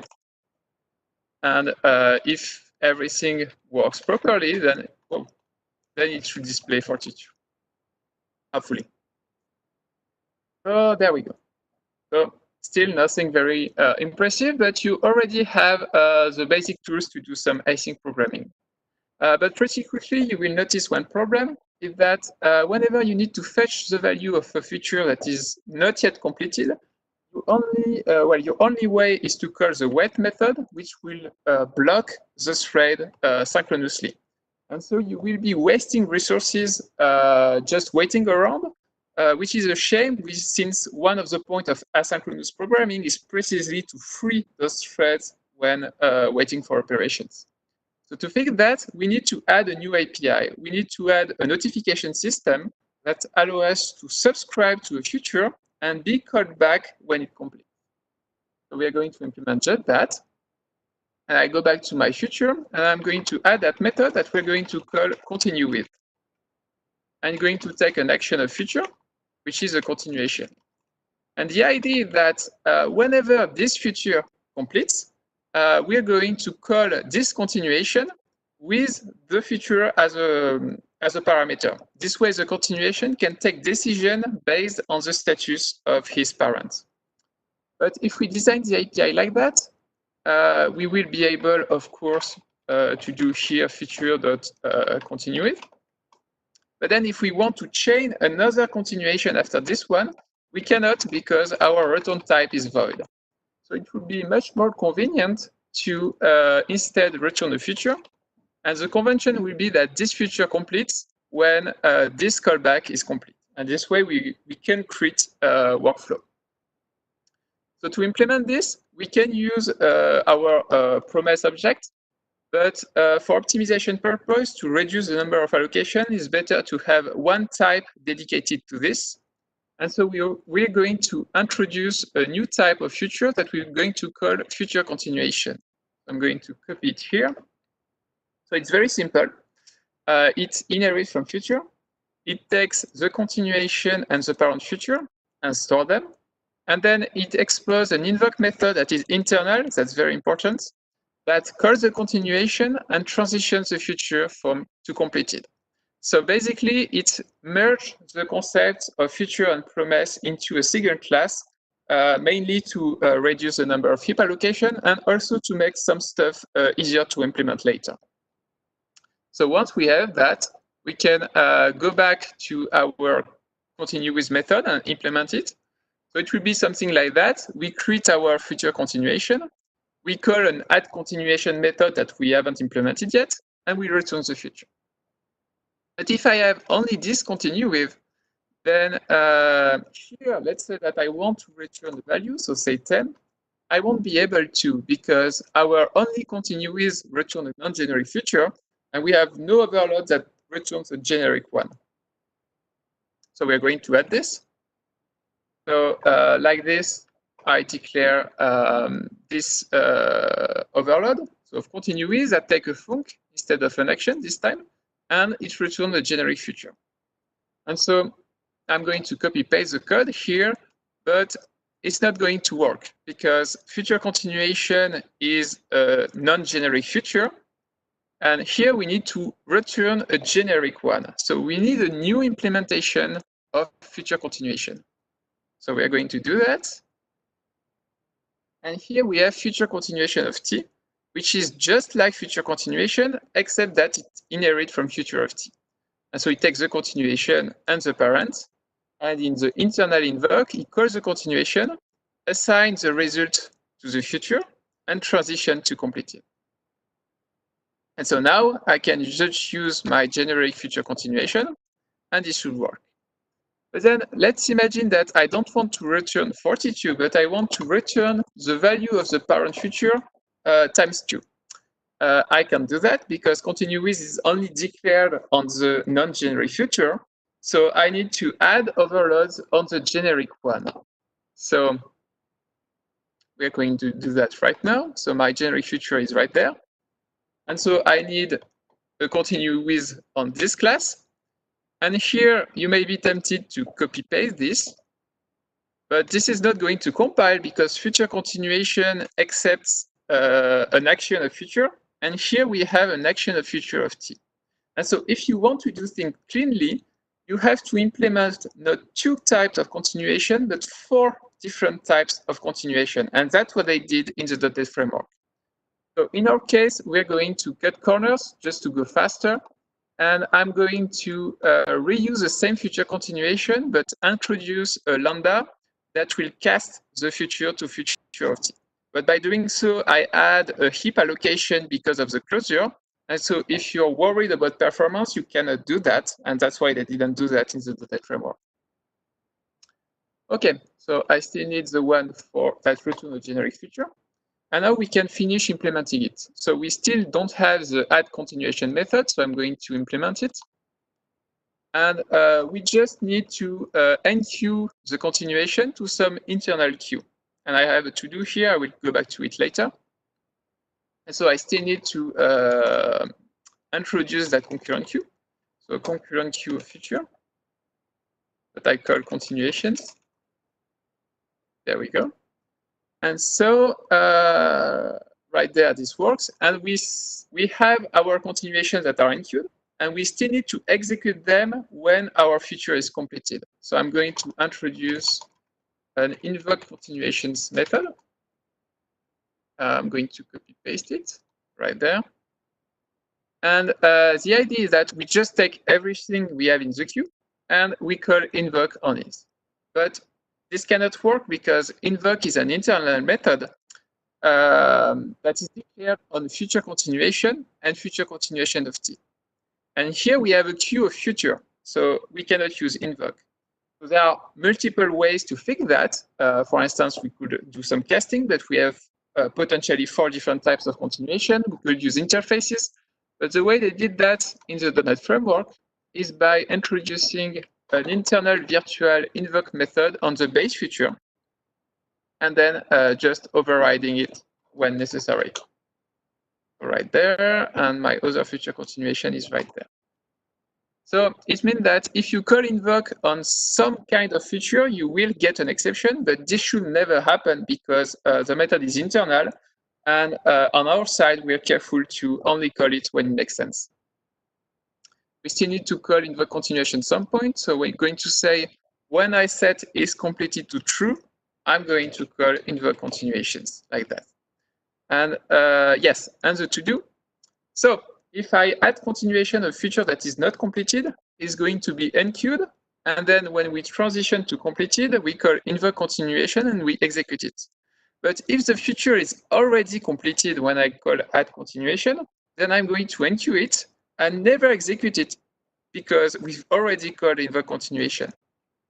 So in that case, I'm going to say, okay, if the current feature is already completed, so I directly invoke the continuation without unqueuing it. And with that, we should have everything we need. So I'm just going to put that in there. And I'm going to chain another feature after that, so continue with. Here I'm going to say second feature completed and display the result. And we're going to make sure that it's working. And we see that done is displayed right away because we are not blocking the thread anymore. And then we see 42 and 84. But we still have a problem. Let's say that I want to add a continuation to the first feature. So I'm adding a continuation to the feature that was returned by async method. And here I'm going to write a second continuation, like this. And then I'm going to make the asynchronous method slightly faster, just to save time. And we will say that the first continuation takes some time to run. And now if I run my program, what is going to happen is that we have done instantaneously, and then we have a 2-second pause, and then we have a feature completed that is executed first, then second feature, and finally second continuation. So second continuation had to wait for those two to execute before executing, even though it should have been able to run as soon as the asynchronous method completed.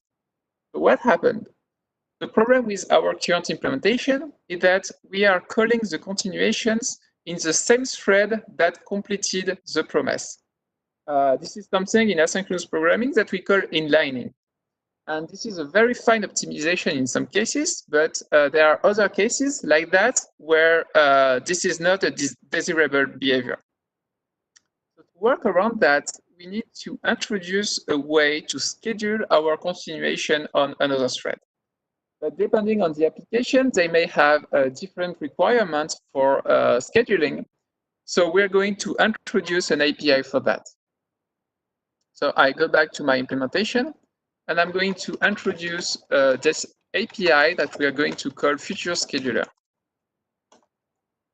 And the idea is that we will introduce a single method that is QFuture. And whenever you implement your own scheduler, you override this method, and you get called back whenever there is a feature to schedule. And then it's up to you to pick when and on what thread this feature should execute. So we are going to implement a scheduler ourselves. So this is a thread pool feature scheduler. So we're going to schedule the feature on the thread pool. We override QFuture. And here we're just going to schedule it on the thread pool.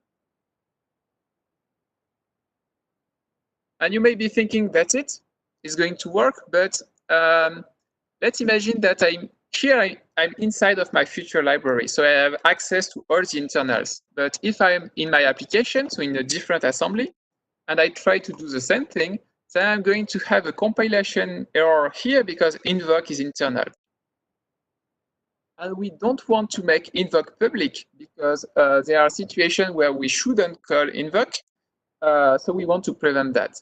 So ideally, we would need a way for the user to execute the feature that was given to him through the QFuture method, but only this one. And the way they fix that in the .NET framework is by introducing a protected method that we're going to call execute feature, which takes a feature. And here we're going to make some sanity check to make sure that this feature is the same as this one, and then we call invoke safely. Sorry, it should be on the base scheduler. There we go. And so when we implement our own scheduler, instead of invoke, we should do execute feature. And this should work as expected. So we still need to wire everything up. Whenever we do continue with, we enqueue the feature. But now we will now accept feature scheduler.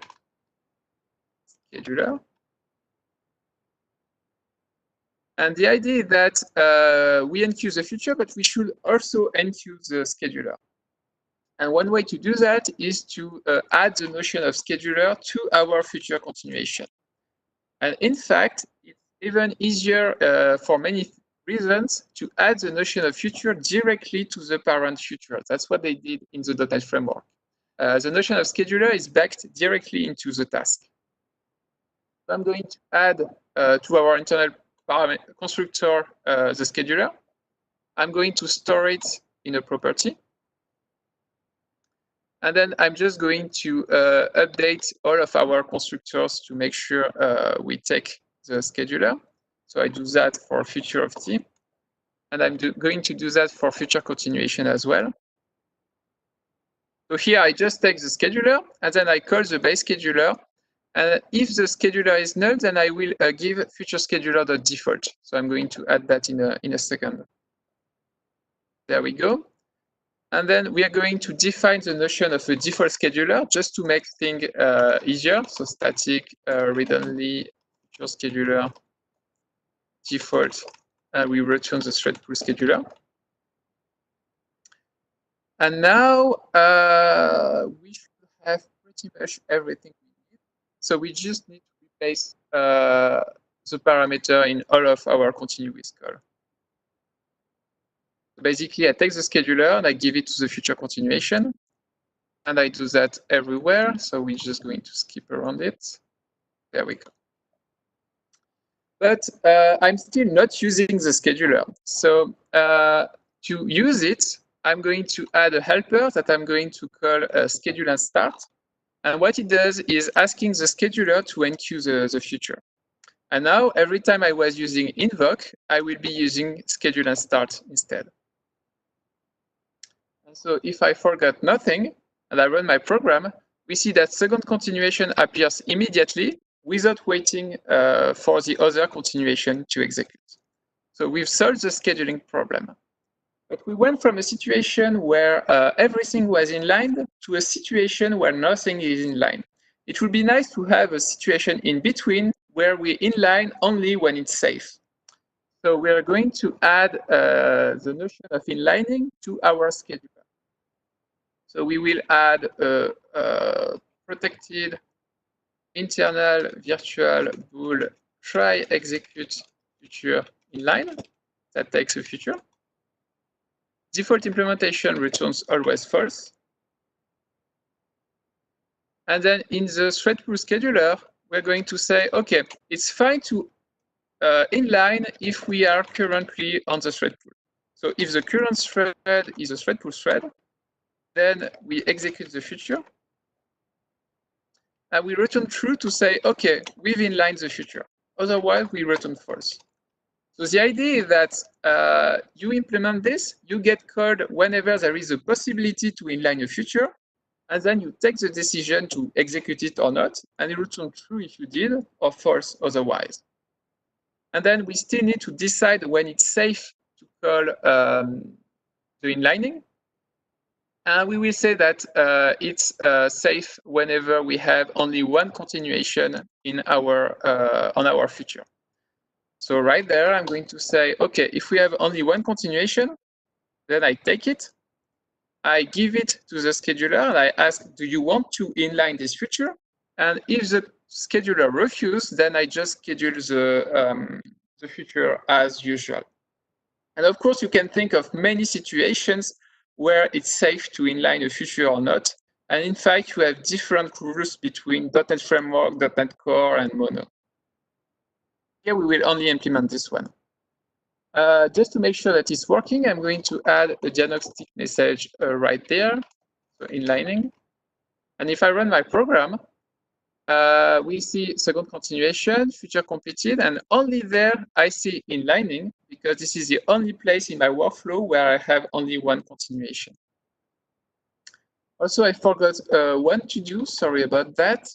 Right there, in execute future, we still need the sanity check to make sure that this future is the same as this one. Well, now that we have the notion of scheduler inside of our future, we can just say, okay, if the scheduler of the future is different from this, then it means that the user is trying to do something funky, and we throw an exception. Okay, so at this point, we have everything we need from the task. So just to summarize, The types that we have re-implemented are future for task, promise for task completion source, future continuation for continuation task from task. And as I explained, there are 4 different types of continuation in the .NET framework. And future scheduler for task scheduler. And so now, if you need to implement your own scheduler for your .NET framework application, you should be able to understand what you are expected to do inside of queue task and try execute task inline, because they work the same way as what I described. Okay, so we can't talk about asynchronous programming in .NET without mentioning async await. So I've got an API here with a few asynchronous methods. Some of them are private. And the idea that we wait for an asynchronous delay, and then we return a hard-coded value. So 1, 10, 100, and do something else, takes an input and double it. And so in modern C#, you would be able to write this. Basically, you would be able to mark your method as async, and then use the await keyword to change your code, just like if you were writing synchronous code. And then something magic happens at the compilation, and it works. And we're going to re-implement that magic. So whenever you mark a method as async, the compiler is going to emit what we call a state machine. So it's going to be a class that is nested inside of your parent class. Why is it nested? Because it needs to access to the same method that your asynchronous method, even if they are private. And then it will declare a few fields. First, a state, because it's a state machine. Then a reference to the instance of the parent class if the method is not static. Then a move next method, which will contain the core of the logic. And then it needs to declare a promise. So public promise of int. Here we return a future of int, so we declare a promise of int. And there we go. And then the compiler is going to rewrite your call async method into this. Call async, sorry. So first it creates the state machine. Then it assigns the this field. Then it could move next. And whenever move next returns, it returns the future that is associated to the promise. So it doesn't look like your original method at all. And now from our code, we are not going to need this anymore. We can call a new API.callAsync. We can wait for it to complete. And then we can just display the result. So if I run this right now, nothing is going to happen because my state machine is empty. And now we're going to implement it. So the state machine is basically a giant switch case. So we switch on the state. And the first time, the state is 0. So we update the state so that the next time we call move next, we will move to the next branch of the switch. Then we need to call do something async 1 and await it. So we are going to say, OK, this do something async 1, which returns a future. And we're going to add a field to store it. Like this. And then we need to wait for this feature to be completed. So we are going to call continue with and ask, OK, when this feature completes, just call me back, call back the move next method. And since we've updated the state, when the feature completes, it will call move next, and we will move to the next branch of the switch statement. And here we can't do anything else, so we're just going to return. That's important. It means that we will freeze the thread. So here we will return, and at this point, we will return the feature to the client. So whenever you call an asynchronous method, it's going to execute synchronously until you get the first time you await an asynchronous operation, and then it's going to return to you. OK, so the next time it's going to be case 1. So we update the state just like before. And so the feature completed, and we need to assign this feature to the I variable. So we are going to add a few fields to our state machine to keep track of the local variable. And I'm missing one, of course. There we go. And I'm going to fetch the result of my future and store it into I, like this. And so now we've implemented the first line, and we need to do the same thing for every line of our asynchronous method. So here I'm just going to copy-paste stuff. So after that, we call do something async2, we call continue with, and we return. Next case, we fetch the result into J, we call do something async3. Next case, we fetch into K. Now we could do something else async, and we give all the local variables that we stored on our state machine. And the last case is a bit different because it is the last one. And here we're going to complete the promise, which will in turn transition the future to complete it. And so now if I run my program, we wait for a while, and here we see the value. So our method executed properly. So there is a nice optimization that we can do here. The problem is that do something async will sometimes execute synchronously. And when that happens, we're still going to call continue with, which may schedule us to another thread, only to be called back. So it would be nice if when this executes synchronously, we just directly jump to the next state of our state machine. So we're going to do just that. So I'm going to say, okay, if future is completed, then go to case 1. And then we do that for every branch. So should understand that because of that, if all of our await call, complete synchronously, then our async method will complete synchronously and will not return before the end, because every time we jump to the next case and we don't call return. Okay, just making sure that I block nothing. Okay, so here we have a working state machine, and the one in the .NET framework uses the same principle. Of course, it's much more complex because it has to deal with try-catch block, with if-else, with while loop, and so on. So there are many more states, and it can jump back to a previous state and so on. But the basic principle is the same. But for right now, I can only await a future because my state machine only knows how to manipulate a future. It would be nice if we could just await any arbitrary type, such as task or value task, or even your own custom future. And to do that, we're going to introduce an abstraction. We're going to call this abstraction IAwaiter, which will define what we need to await something. And here we're going to say, okay, what do I need from the future? I need to know if it's completed, I need to change the continuation, and I need to fetch the result. So I'm going to add those 3 things to my abstraction. So get result is completed and uncompleted to change the continuation.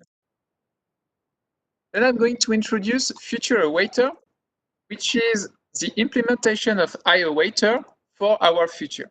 So all it does is take a future, store it, and then we just map every method of the API, of the interface, on our future. So uncompleted is mapped on continue with. And once we've done that, we can say that the convention is that whenever you await something, we will call getAwaiter on that something, and we expect to get an IAwaiter, and then we know how to use it. So here I will replace this by a future awaiter. And here, whenever I await something, I use getAwaiter. Oh yeah, and I also should add the getAwaiter method. Sorry, I'm skipping one step here. So I add a getAwaiter method to my future. I write it as an extension method, but it could be a normal method. It will work the same. And when you call getAwaiter, we return the new future awaiter for that future. So now I can use getAwaiter.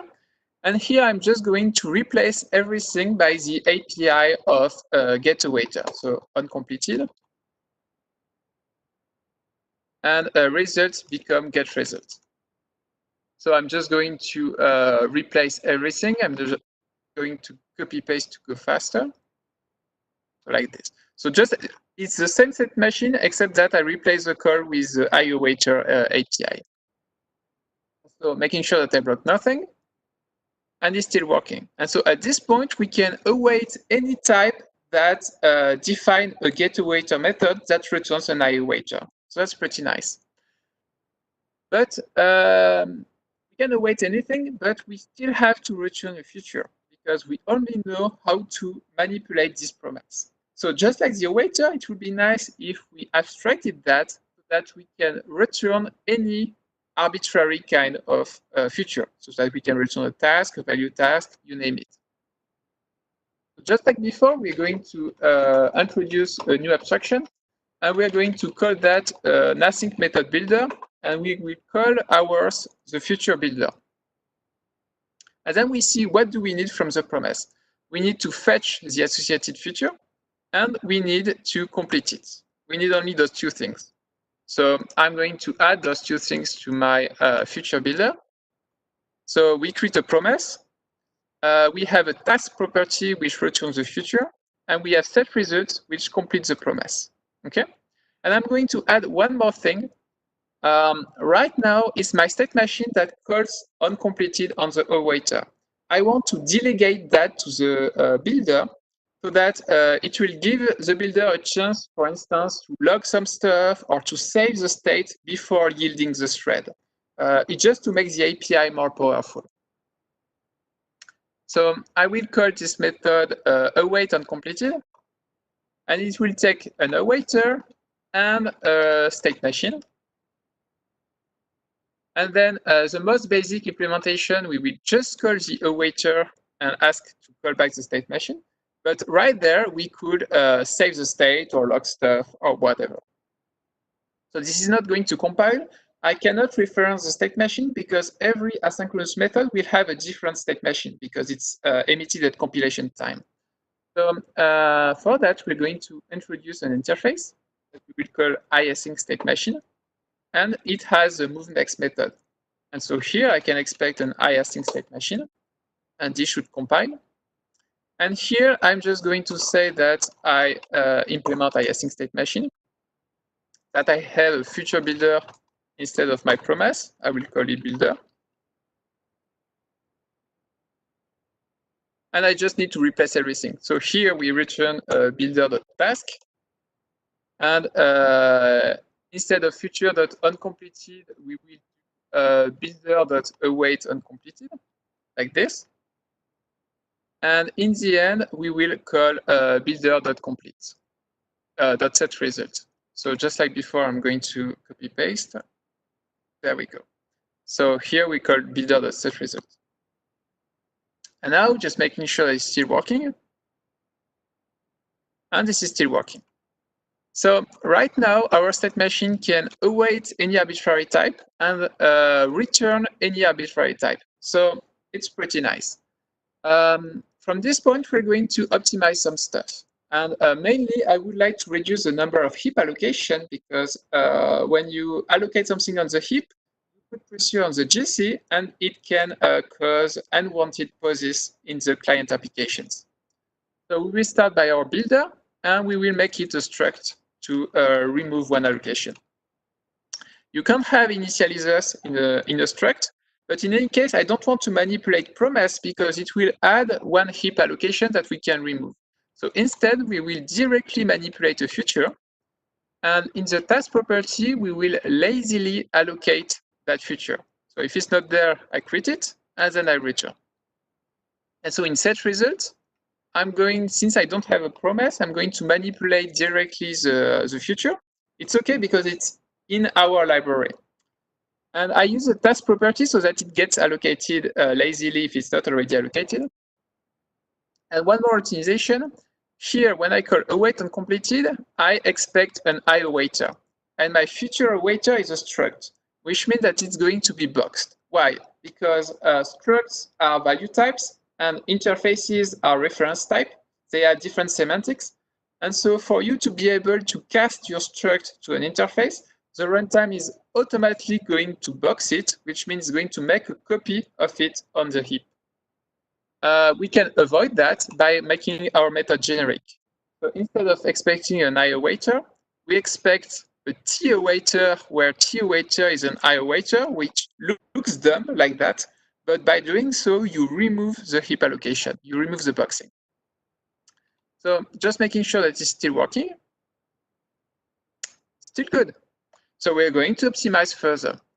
Now, let's have a look at our state machine. Right now, it's a class. It would be nice if it was a struct. So fun fact, in the .NET framework, if you compile in debug mode, the state machine is a class. And if you compile in release, it's a struct. That's because it's much easier for the debugger to keep track of it if it's a reference type. And so in debug mode, it's sacrificing the optimization just to make debugging easier. So I cannot have an initializer, but I don't care because future builder is a struct, so I don't need to new it. And that's it. Looks like it compiles. But if I run my code, here I'm going to wait forever because it's not actually working. And so we're just going to add a few breakpoints to see what's happening. So one here and one in when we complete the builder. There. If I run my program in debug mode, so here we see that call async returned, and we are waiting on the future. So far, so good. Then at the other end of the asynchronous workflow, we're going to call set result on the builder, which will transition the future to completed. But here, if we inspect underscore future, we can see that the value is null. So it's going to be lazily allocated when we call the task property. But that's really weird because we are already waiting on the future at the other side. So how can it be null? Well, this one is a bit hard to understand, so I prepared an animation for it. And so there we are. So we have a very accurate representation of the memory with the stack on the left and the heap on the right. And this is our code, a bit blurry. And so we create the state machine. The state machine is a struct, so it gets allocated on the stack. The future builder is a struct as well, so it gets nested inside of the state machine. That's how structs work in .NET. Then later on, we call await and completed. And here we're going to box our state machine. We're going to do so at two places. First here, because we cast it to an interface, so that's what I explained for IOWaiter. This is going to cause boxing. And here, which is less obvious. Why? We box here because we take a delegate to an instance method of a struct. The problem is that the struct lives on the stack, and the stack will get cleared when the method returns.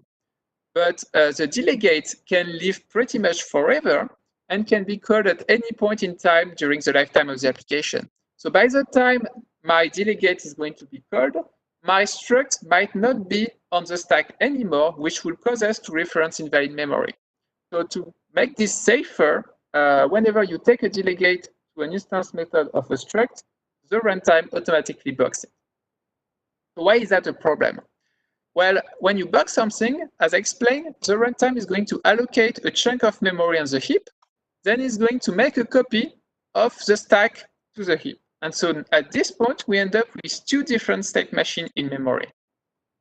Then later on, we're going to call wait, which will cause a lazy allocation of a future.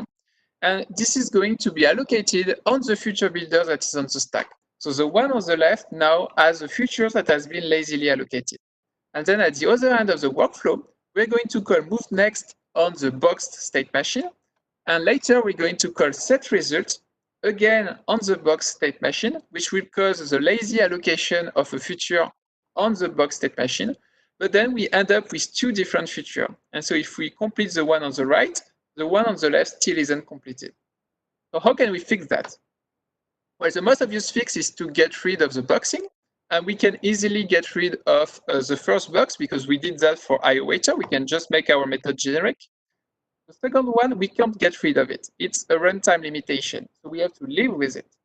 Instead, right there, we're going to force the allocation of the future. So what does it change? Well, the idea is that we force the allocation of the future while our state machine is still on the stack.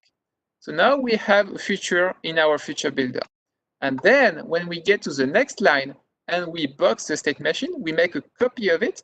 And so we make a copy of it with the future inside of it. And so now if I call set result on the right, the one on the left still isn't completed. it completes the one on the left because future is a reference type, and so both of them reference the same object.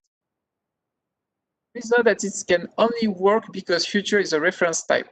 And that's why in .NET Framework, when you use value task, which is a struct implementation of the task, if you await an asynchronous operation, it will have to do a heap allocation under the hood, precisely because of that problem. All right, so we're going to implement the fix that I mentioned.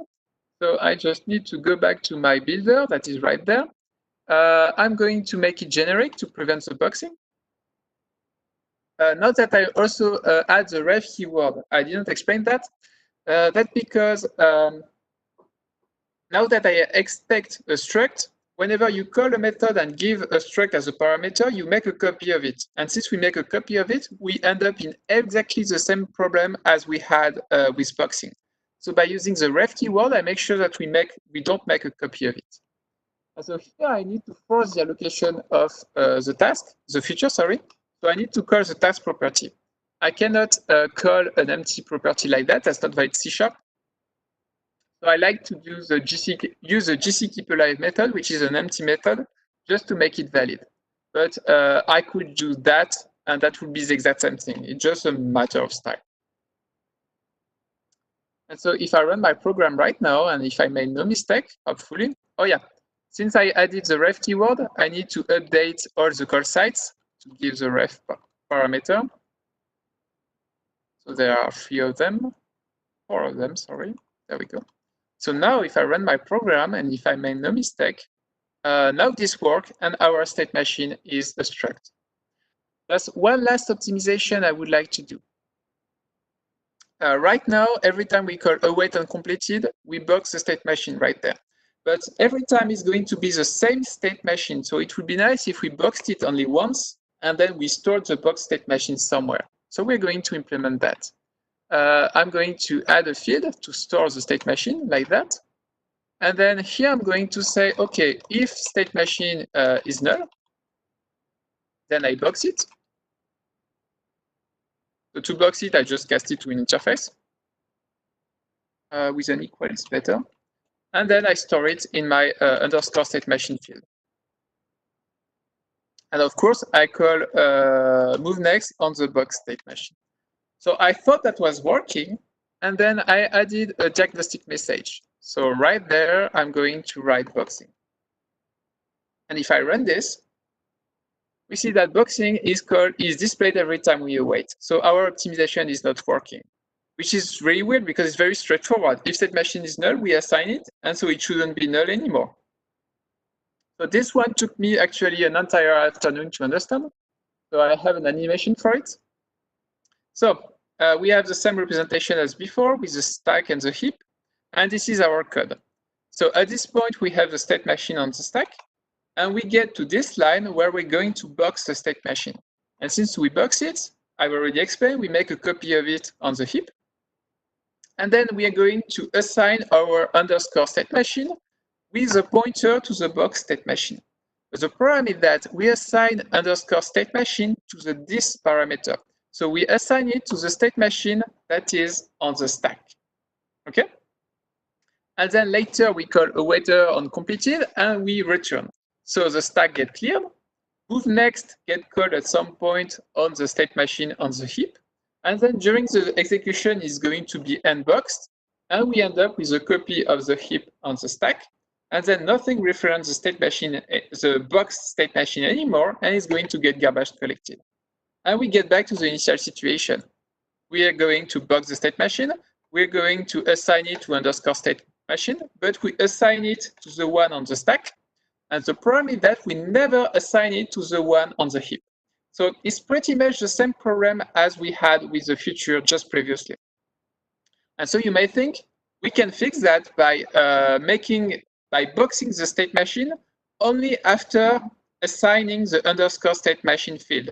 But we can't do that because to assign the field, we need to box the state machine first. So it's a kind of chicken and egg problem. To fix it, we are going to use this bit of code. So let's see. First, we box the state machine, just like before. Then we assign it to underscore state machine, just like before. And then we call set state machine on the box state machine, and we give the box state machine as parameter. So that looks weird. So first, it's very important to understand that we call set state machine on the box state machine. So I call it on this one, not the one on the stack. Then inside of set state machine, we're going to call builder.setStateMachine. Since we are in the boxed state machine, we will call set state machine on the boxed future builder. And then we just assign the underscore state machine field. And so we end up with the underscore state machine field that is assigned inside of our box. And our optimizations will work from there. So we're just going to implement it real quick. So the idea is that right there, I copy paste the same code as the slide. And so it means that we're going to need a set state machine method on my builder. So right there. And a set state machine on my iAsync state machine here on my interface. I'm going to copy paste this like that. And now we need to implement it on the actual state machine. So right there. And now if I forgot nothing, if I run my code, we see that boxing is displayed only once and is still working. At this point, we've implemented all the features that are needed to make async await work in the .NET framework.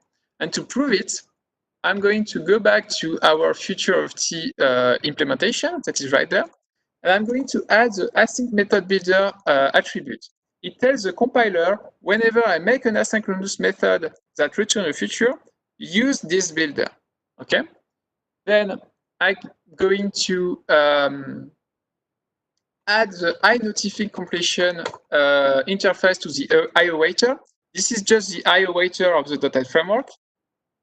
And then I'm going to delete the iAsync state machine because it already exists in the .NET framework. So here now we reference the one that is in the .NET framework. And I'm going to add a few things to the builder because I took some shortcuts. So first I need to add a create method which creates a new builder. That's all it does. And we are going to add a start method which call move next on the state machine. So why? Because I lied to you. Here, when you use the .NET compiler, what it does, it doesn't call move next on the state machine. It calls start on the builder, which in turn call move next on the state machine. This is to give the builder a chance to do some initialization or change the state or change the thread and so on. But right now, we just call move next on the state machine. Then I'm going to add a set exception method that we're not going to implement because we don't have exceptions in our future. And last but not least, we're going to add an await and safe uncompleted that I don't have time to explain, but it has something to do with the execution context. But here I just call the traditional await uncompleted. And now that I've done that, I can delete this, I can delete this, and I can just uncomment this method, and it should compile and work just fine. And so we see our boxing once, and we have the expected result. And so we've re-implemented basically async await in the .NET framework. All right, one last thing. We cannot talk about async await without mentioning the synchronization context. And so what is a synchronization context? So if you are used to making WinForm or WPF application, you may already know that you can only update UI controls from the UI thread. The synchronization context is an abstraction that allows you to send your calls back to the UI thread to make your life easier, basically. And so here I have a synchronization context, not going to show it.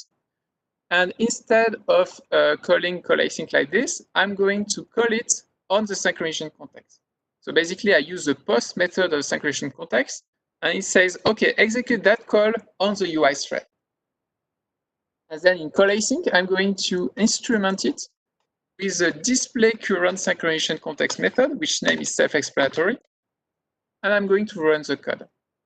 And here we see that the first time we are on our custom synchronization context, so we are in the UI thread, and then we await, and then we are outside of it. That's because our future scheduler put us back on the thread pool every time.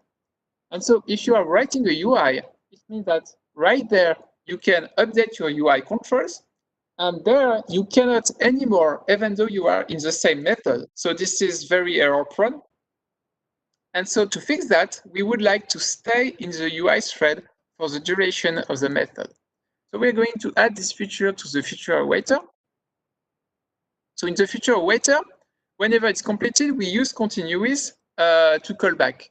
So instead, what we're going to do is first, we capture the synchronization context. And then in the continue with, we're going to post the continuation back to the synchronization context if there was one. Or if there's none, we just resume the execution normally. And now if I run my code, we see that we stay on the synchronization context for the entire while of the method. But so if you're a UI guy, then you're happy. But if you are writing a library, then you're not so happy because your library is going to be hosted in many different applications, and all of them might have a different synchronization context, even custom one. And so you don't want to resume execution in their synchronization context because it may have subtle rules for threading, which could cause deadlocks in your code. So basically, we should add a way to opt out from this behavior. So, okay, we are going to update the awaiter again. So I go back to the future awaiter. I'm going to add one parameter.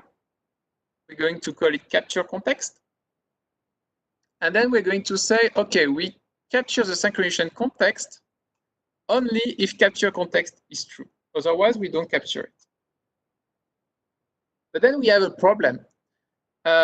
When we write our asynchronous method, we just say we await that, and then the compiler is going to call getAwaiter on whatever this method returns, but we cannot give a parameter. And so we cannot feed the value of capture context we want to our future awaiter. So the way they fix this, and so here in the parameter let's getAwaiter, we must choose true or false, but we cannot have both. So the way they fix that in the .NET framework is by introducing another type that we're going to call configured future awaitable. And all it is a struct that contains a future and a value for capture context. And it exposes a parameter let's getAwaiter, which returns a future awaiter with the value we want. So how does that help us? Well, now that we have that, we can add an extension method. So they are here, that we're going to call configureAwait. And configureAwait will take the Boolean and create the configure future awaitable with the value we want. And then the state machine we call getAwaiter on that type and get the future awaiter that is properly configured. So this is just a workaround for the fact that whenever you await a type, you cannot give a parameter to your awaiter. So now let's say that as a second call, I do configureAwait false. Oh, sorry. So remember that configureAwait does not do anything to the task. All it does is create an intermediary type that will return a properly configured awaiter. That's all it does. And so if I run my program, here we can see that for the first two calls, we are on the synchronization context, so on the UI thread. And then we await with configureAwait false, and then we are back to the thread pool. And that's exactly how configureAwait works in the .NET framework. And so you see that if you do not use await, and more precisely, if you do not use the uncompleted method of your awaiter, then configureAwait will have no effect at all on your program. All right, so that's it. That's a lot of content for just 1 hour. I hope you appreciated it, and maybe we have a bit of time for questions, and otherwise I will be hanging around on Slack to answer them. I don't know if there is a chat on this.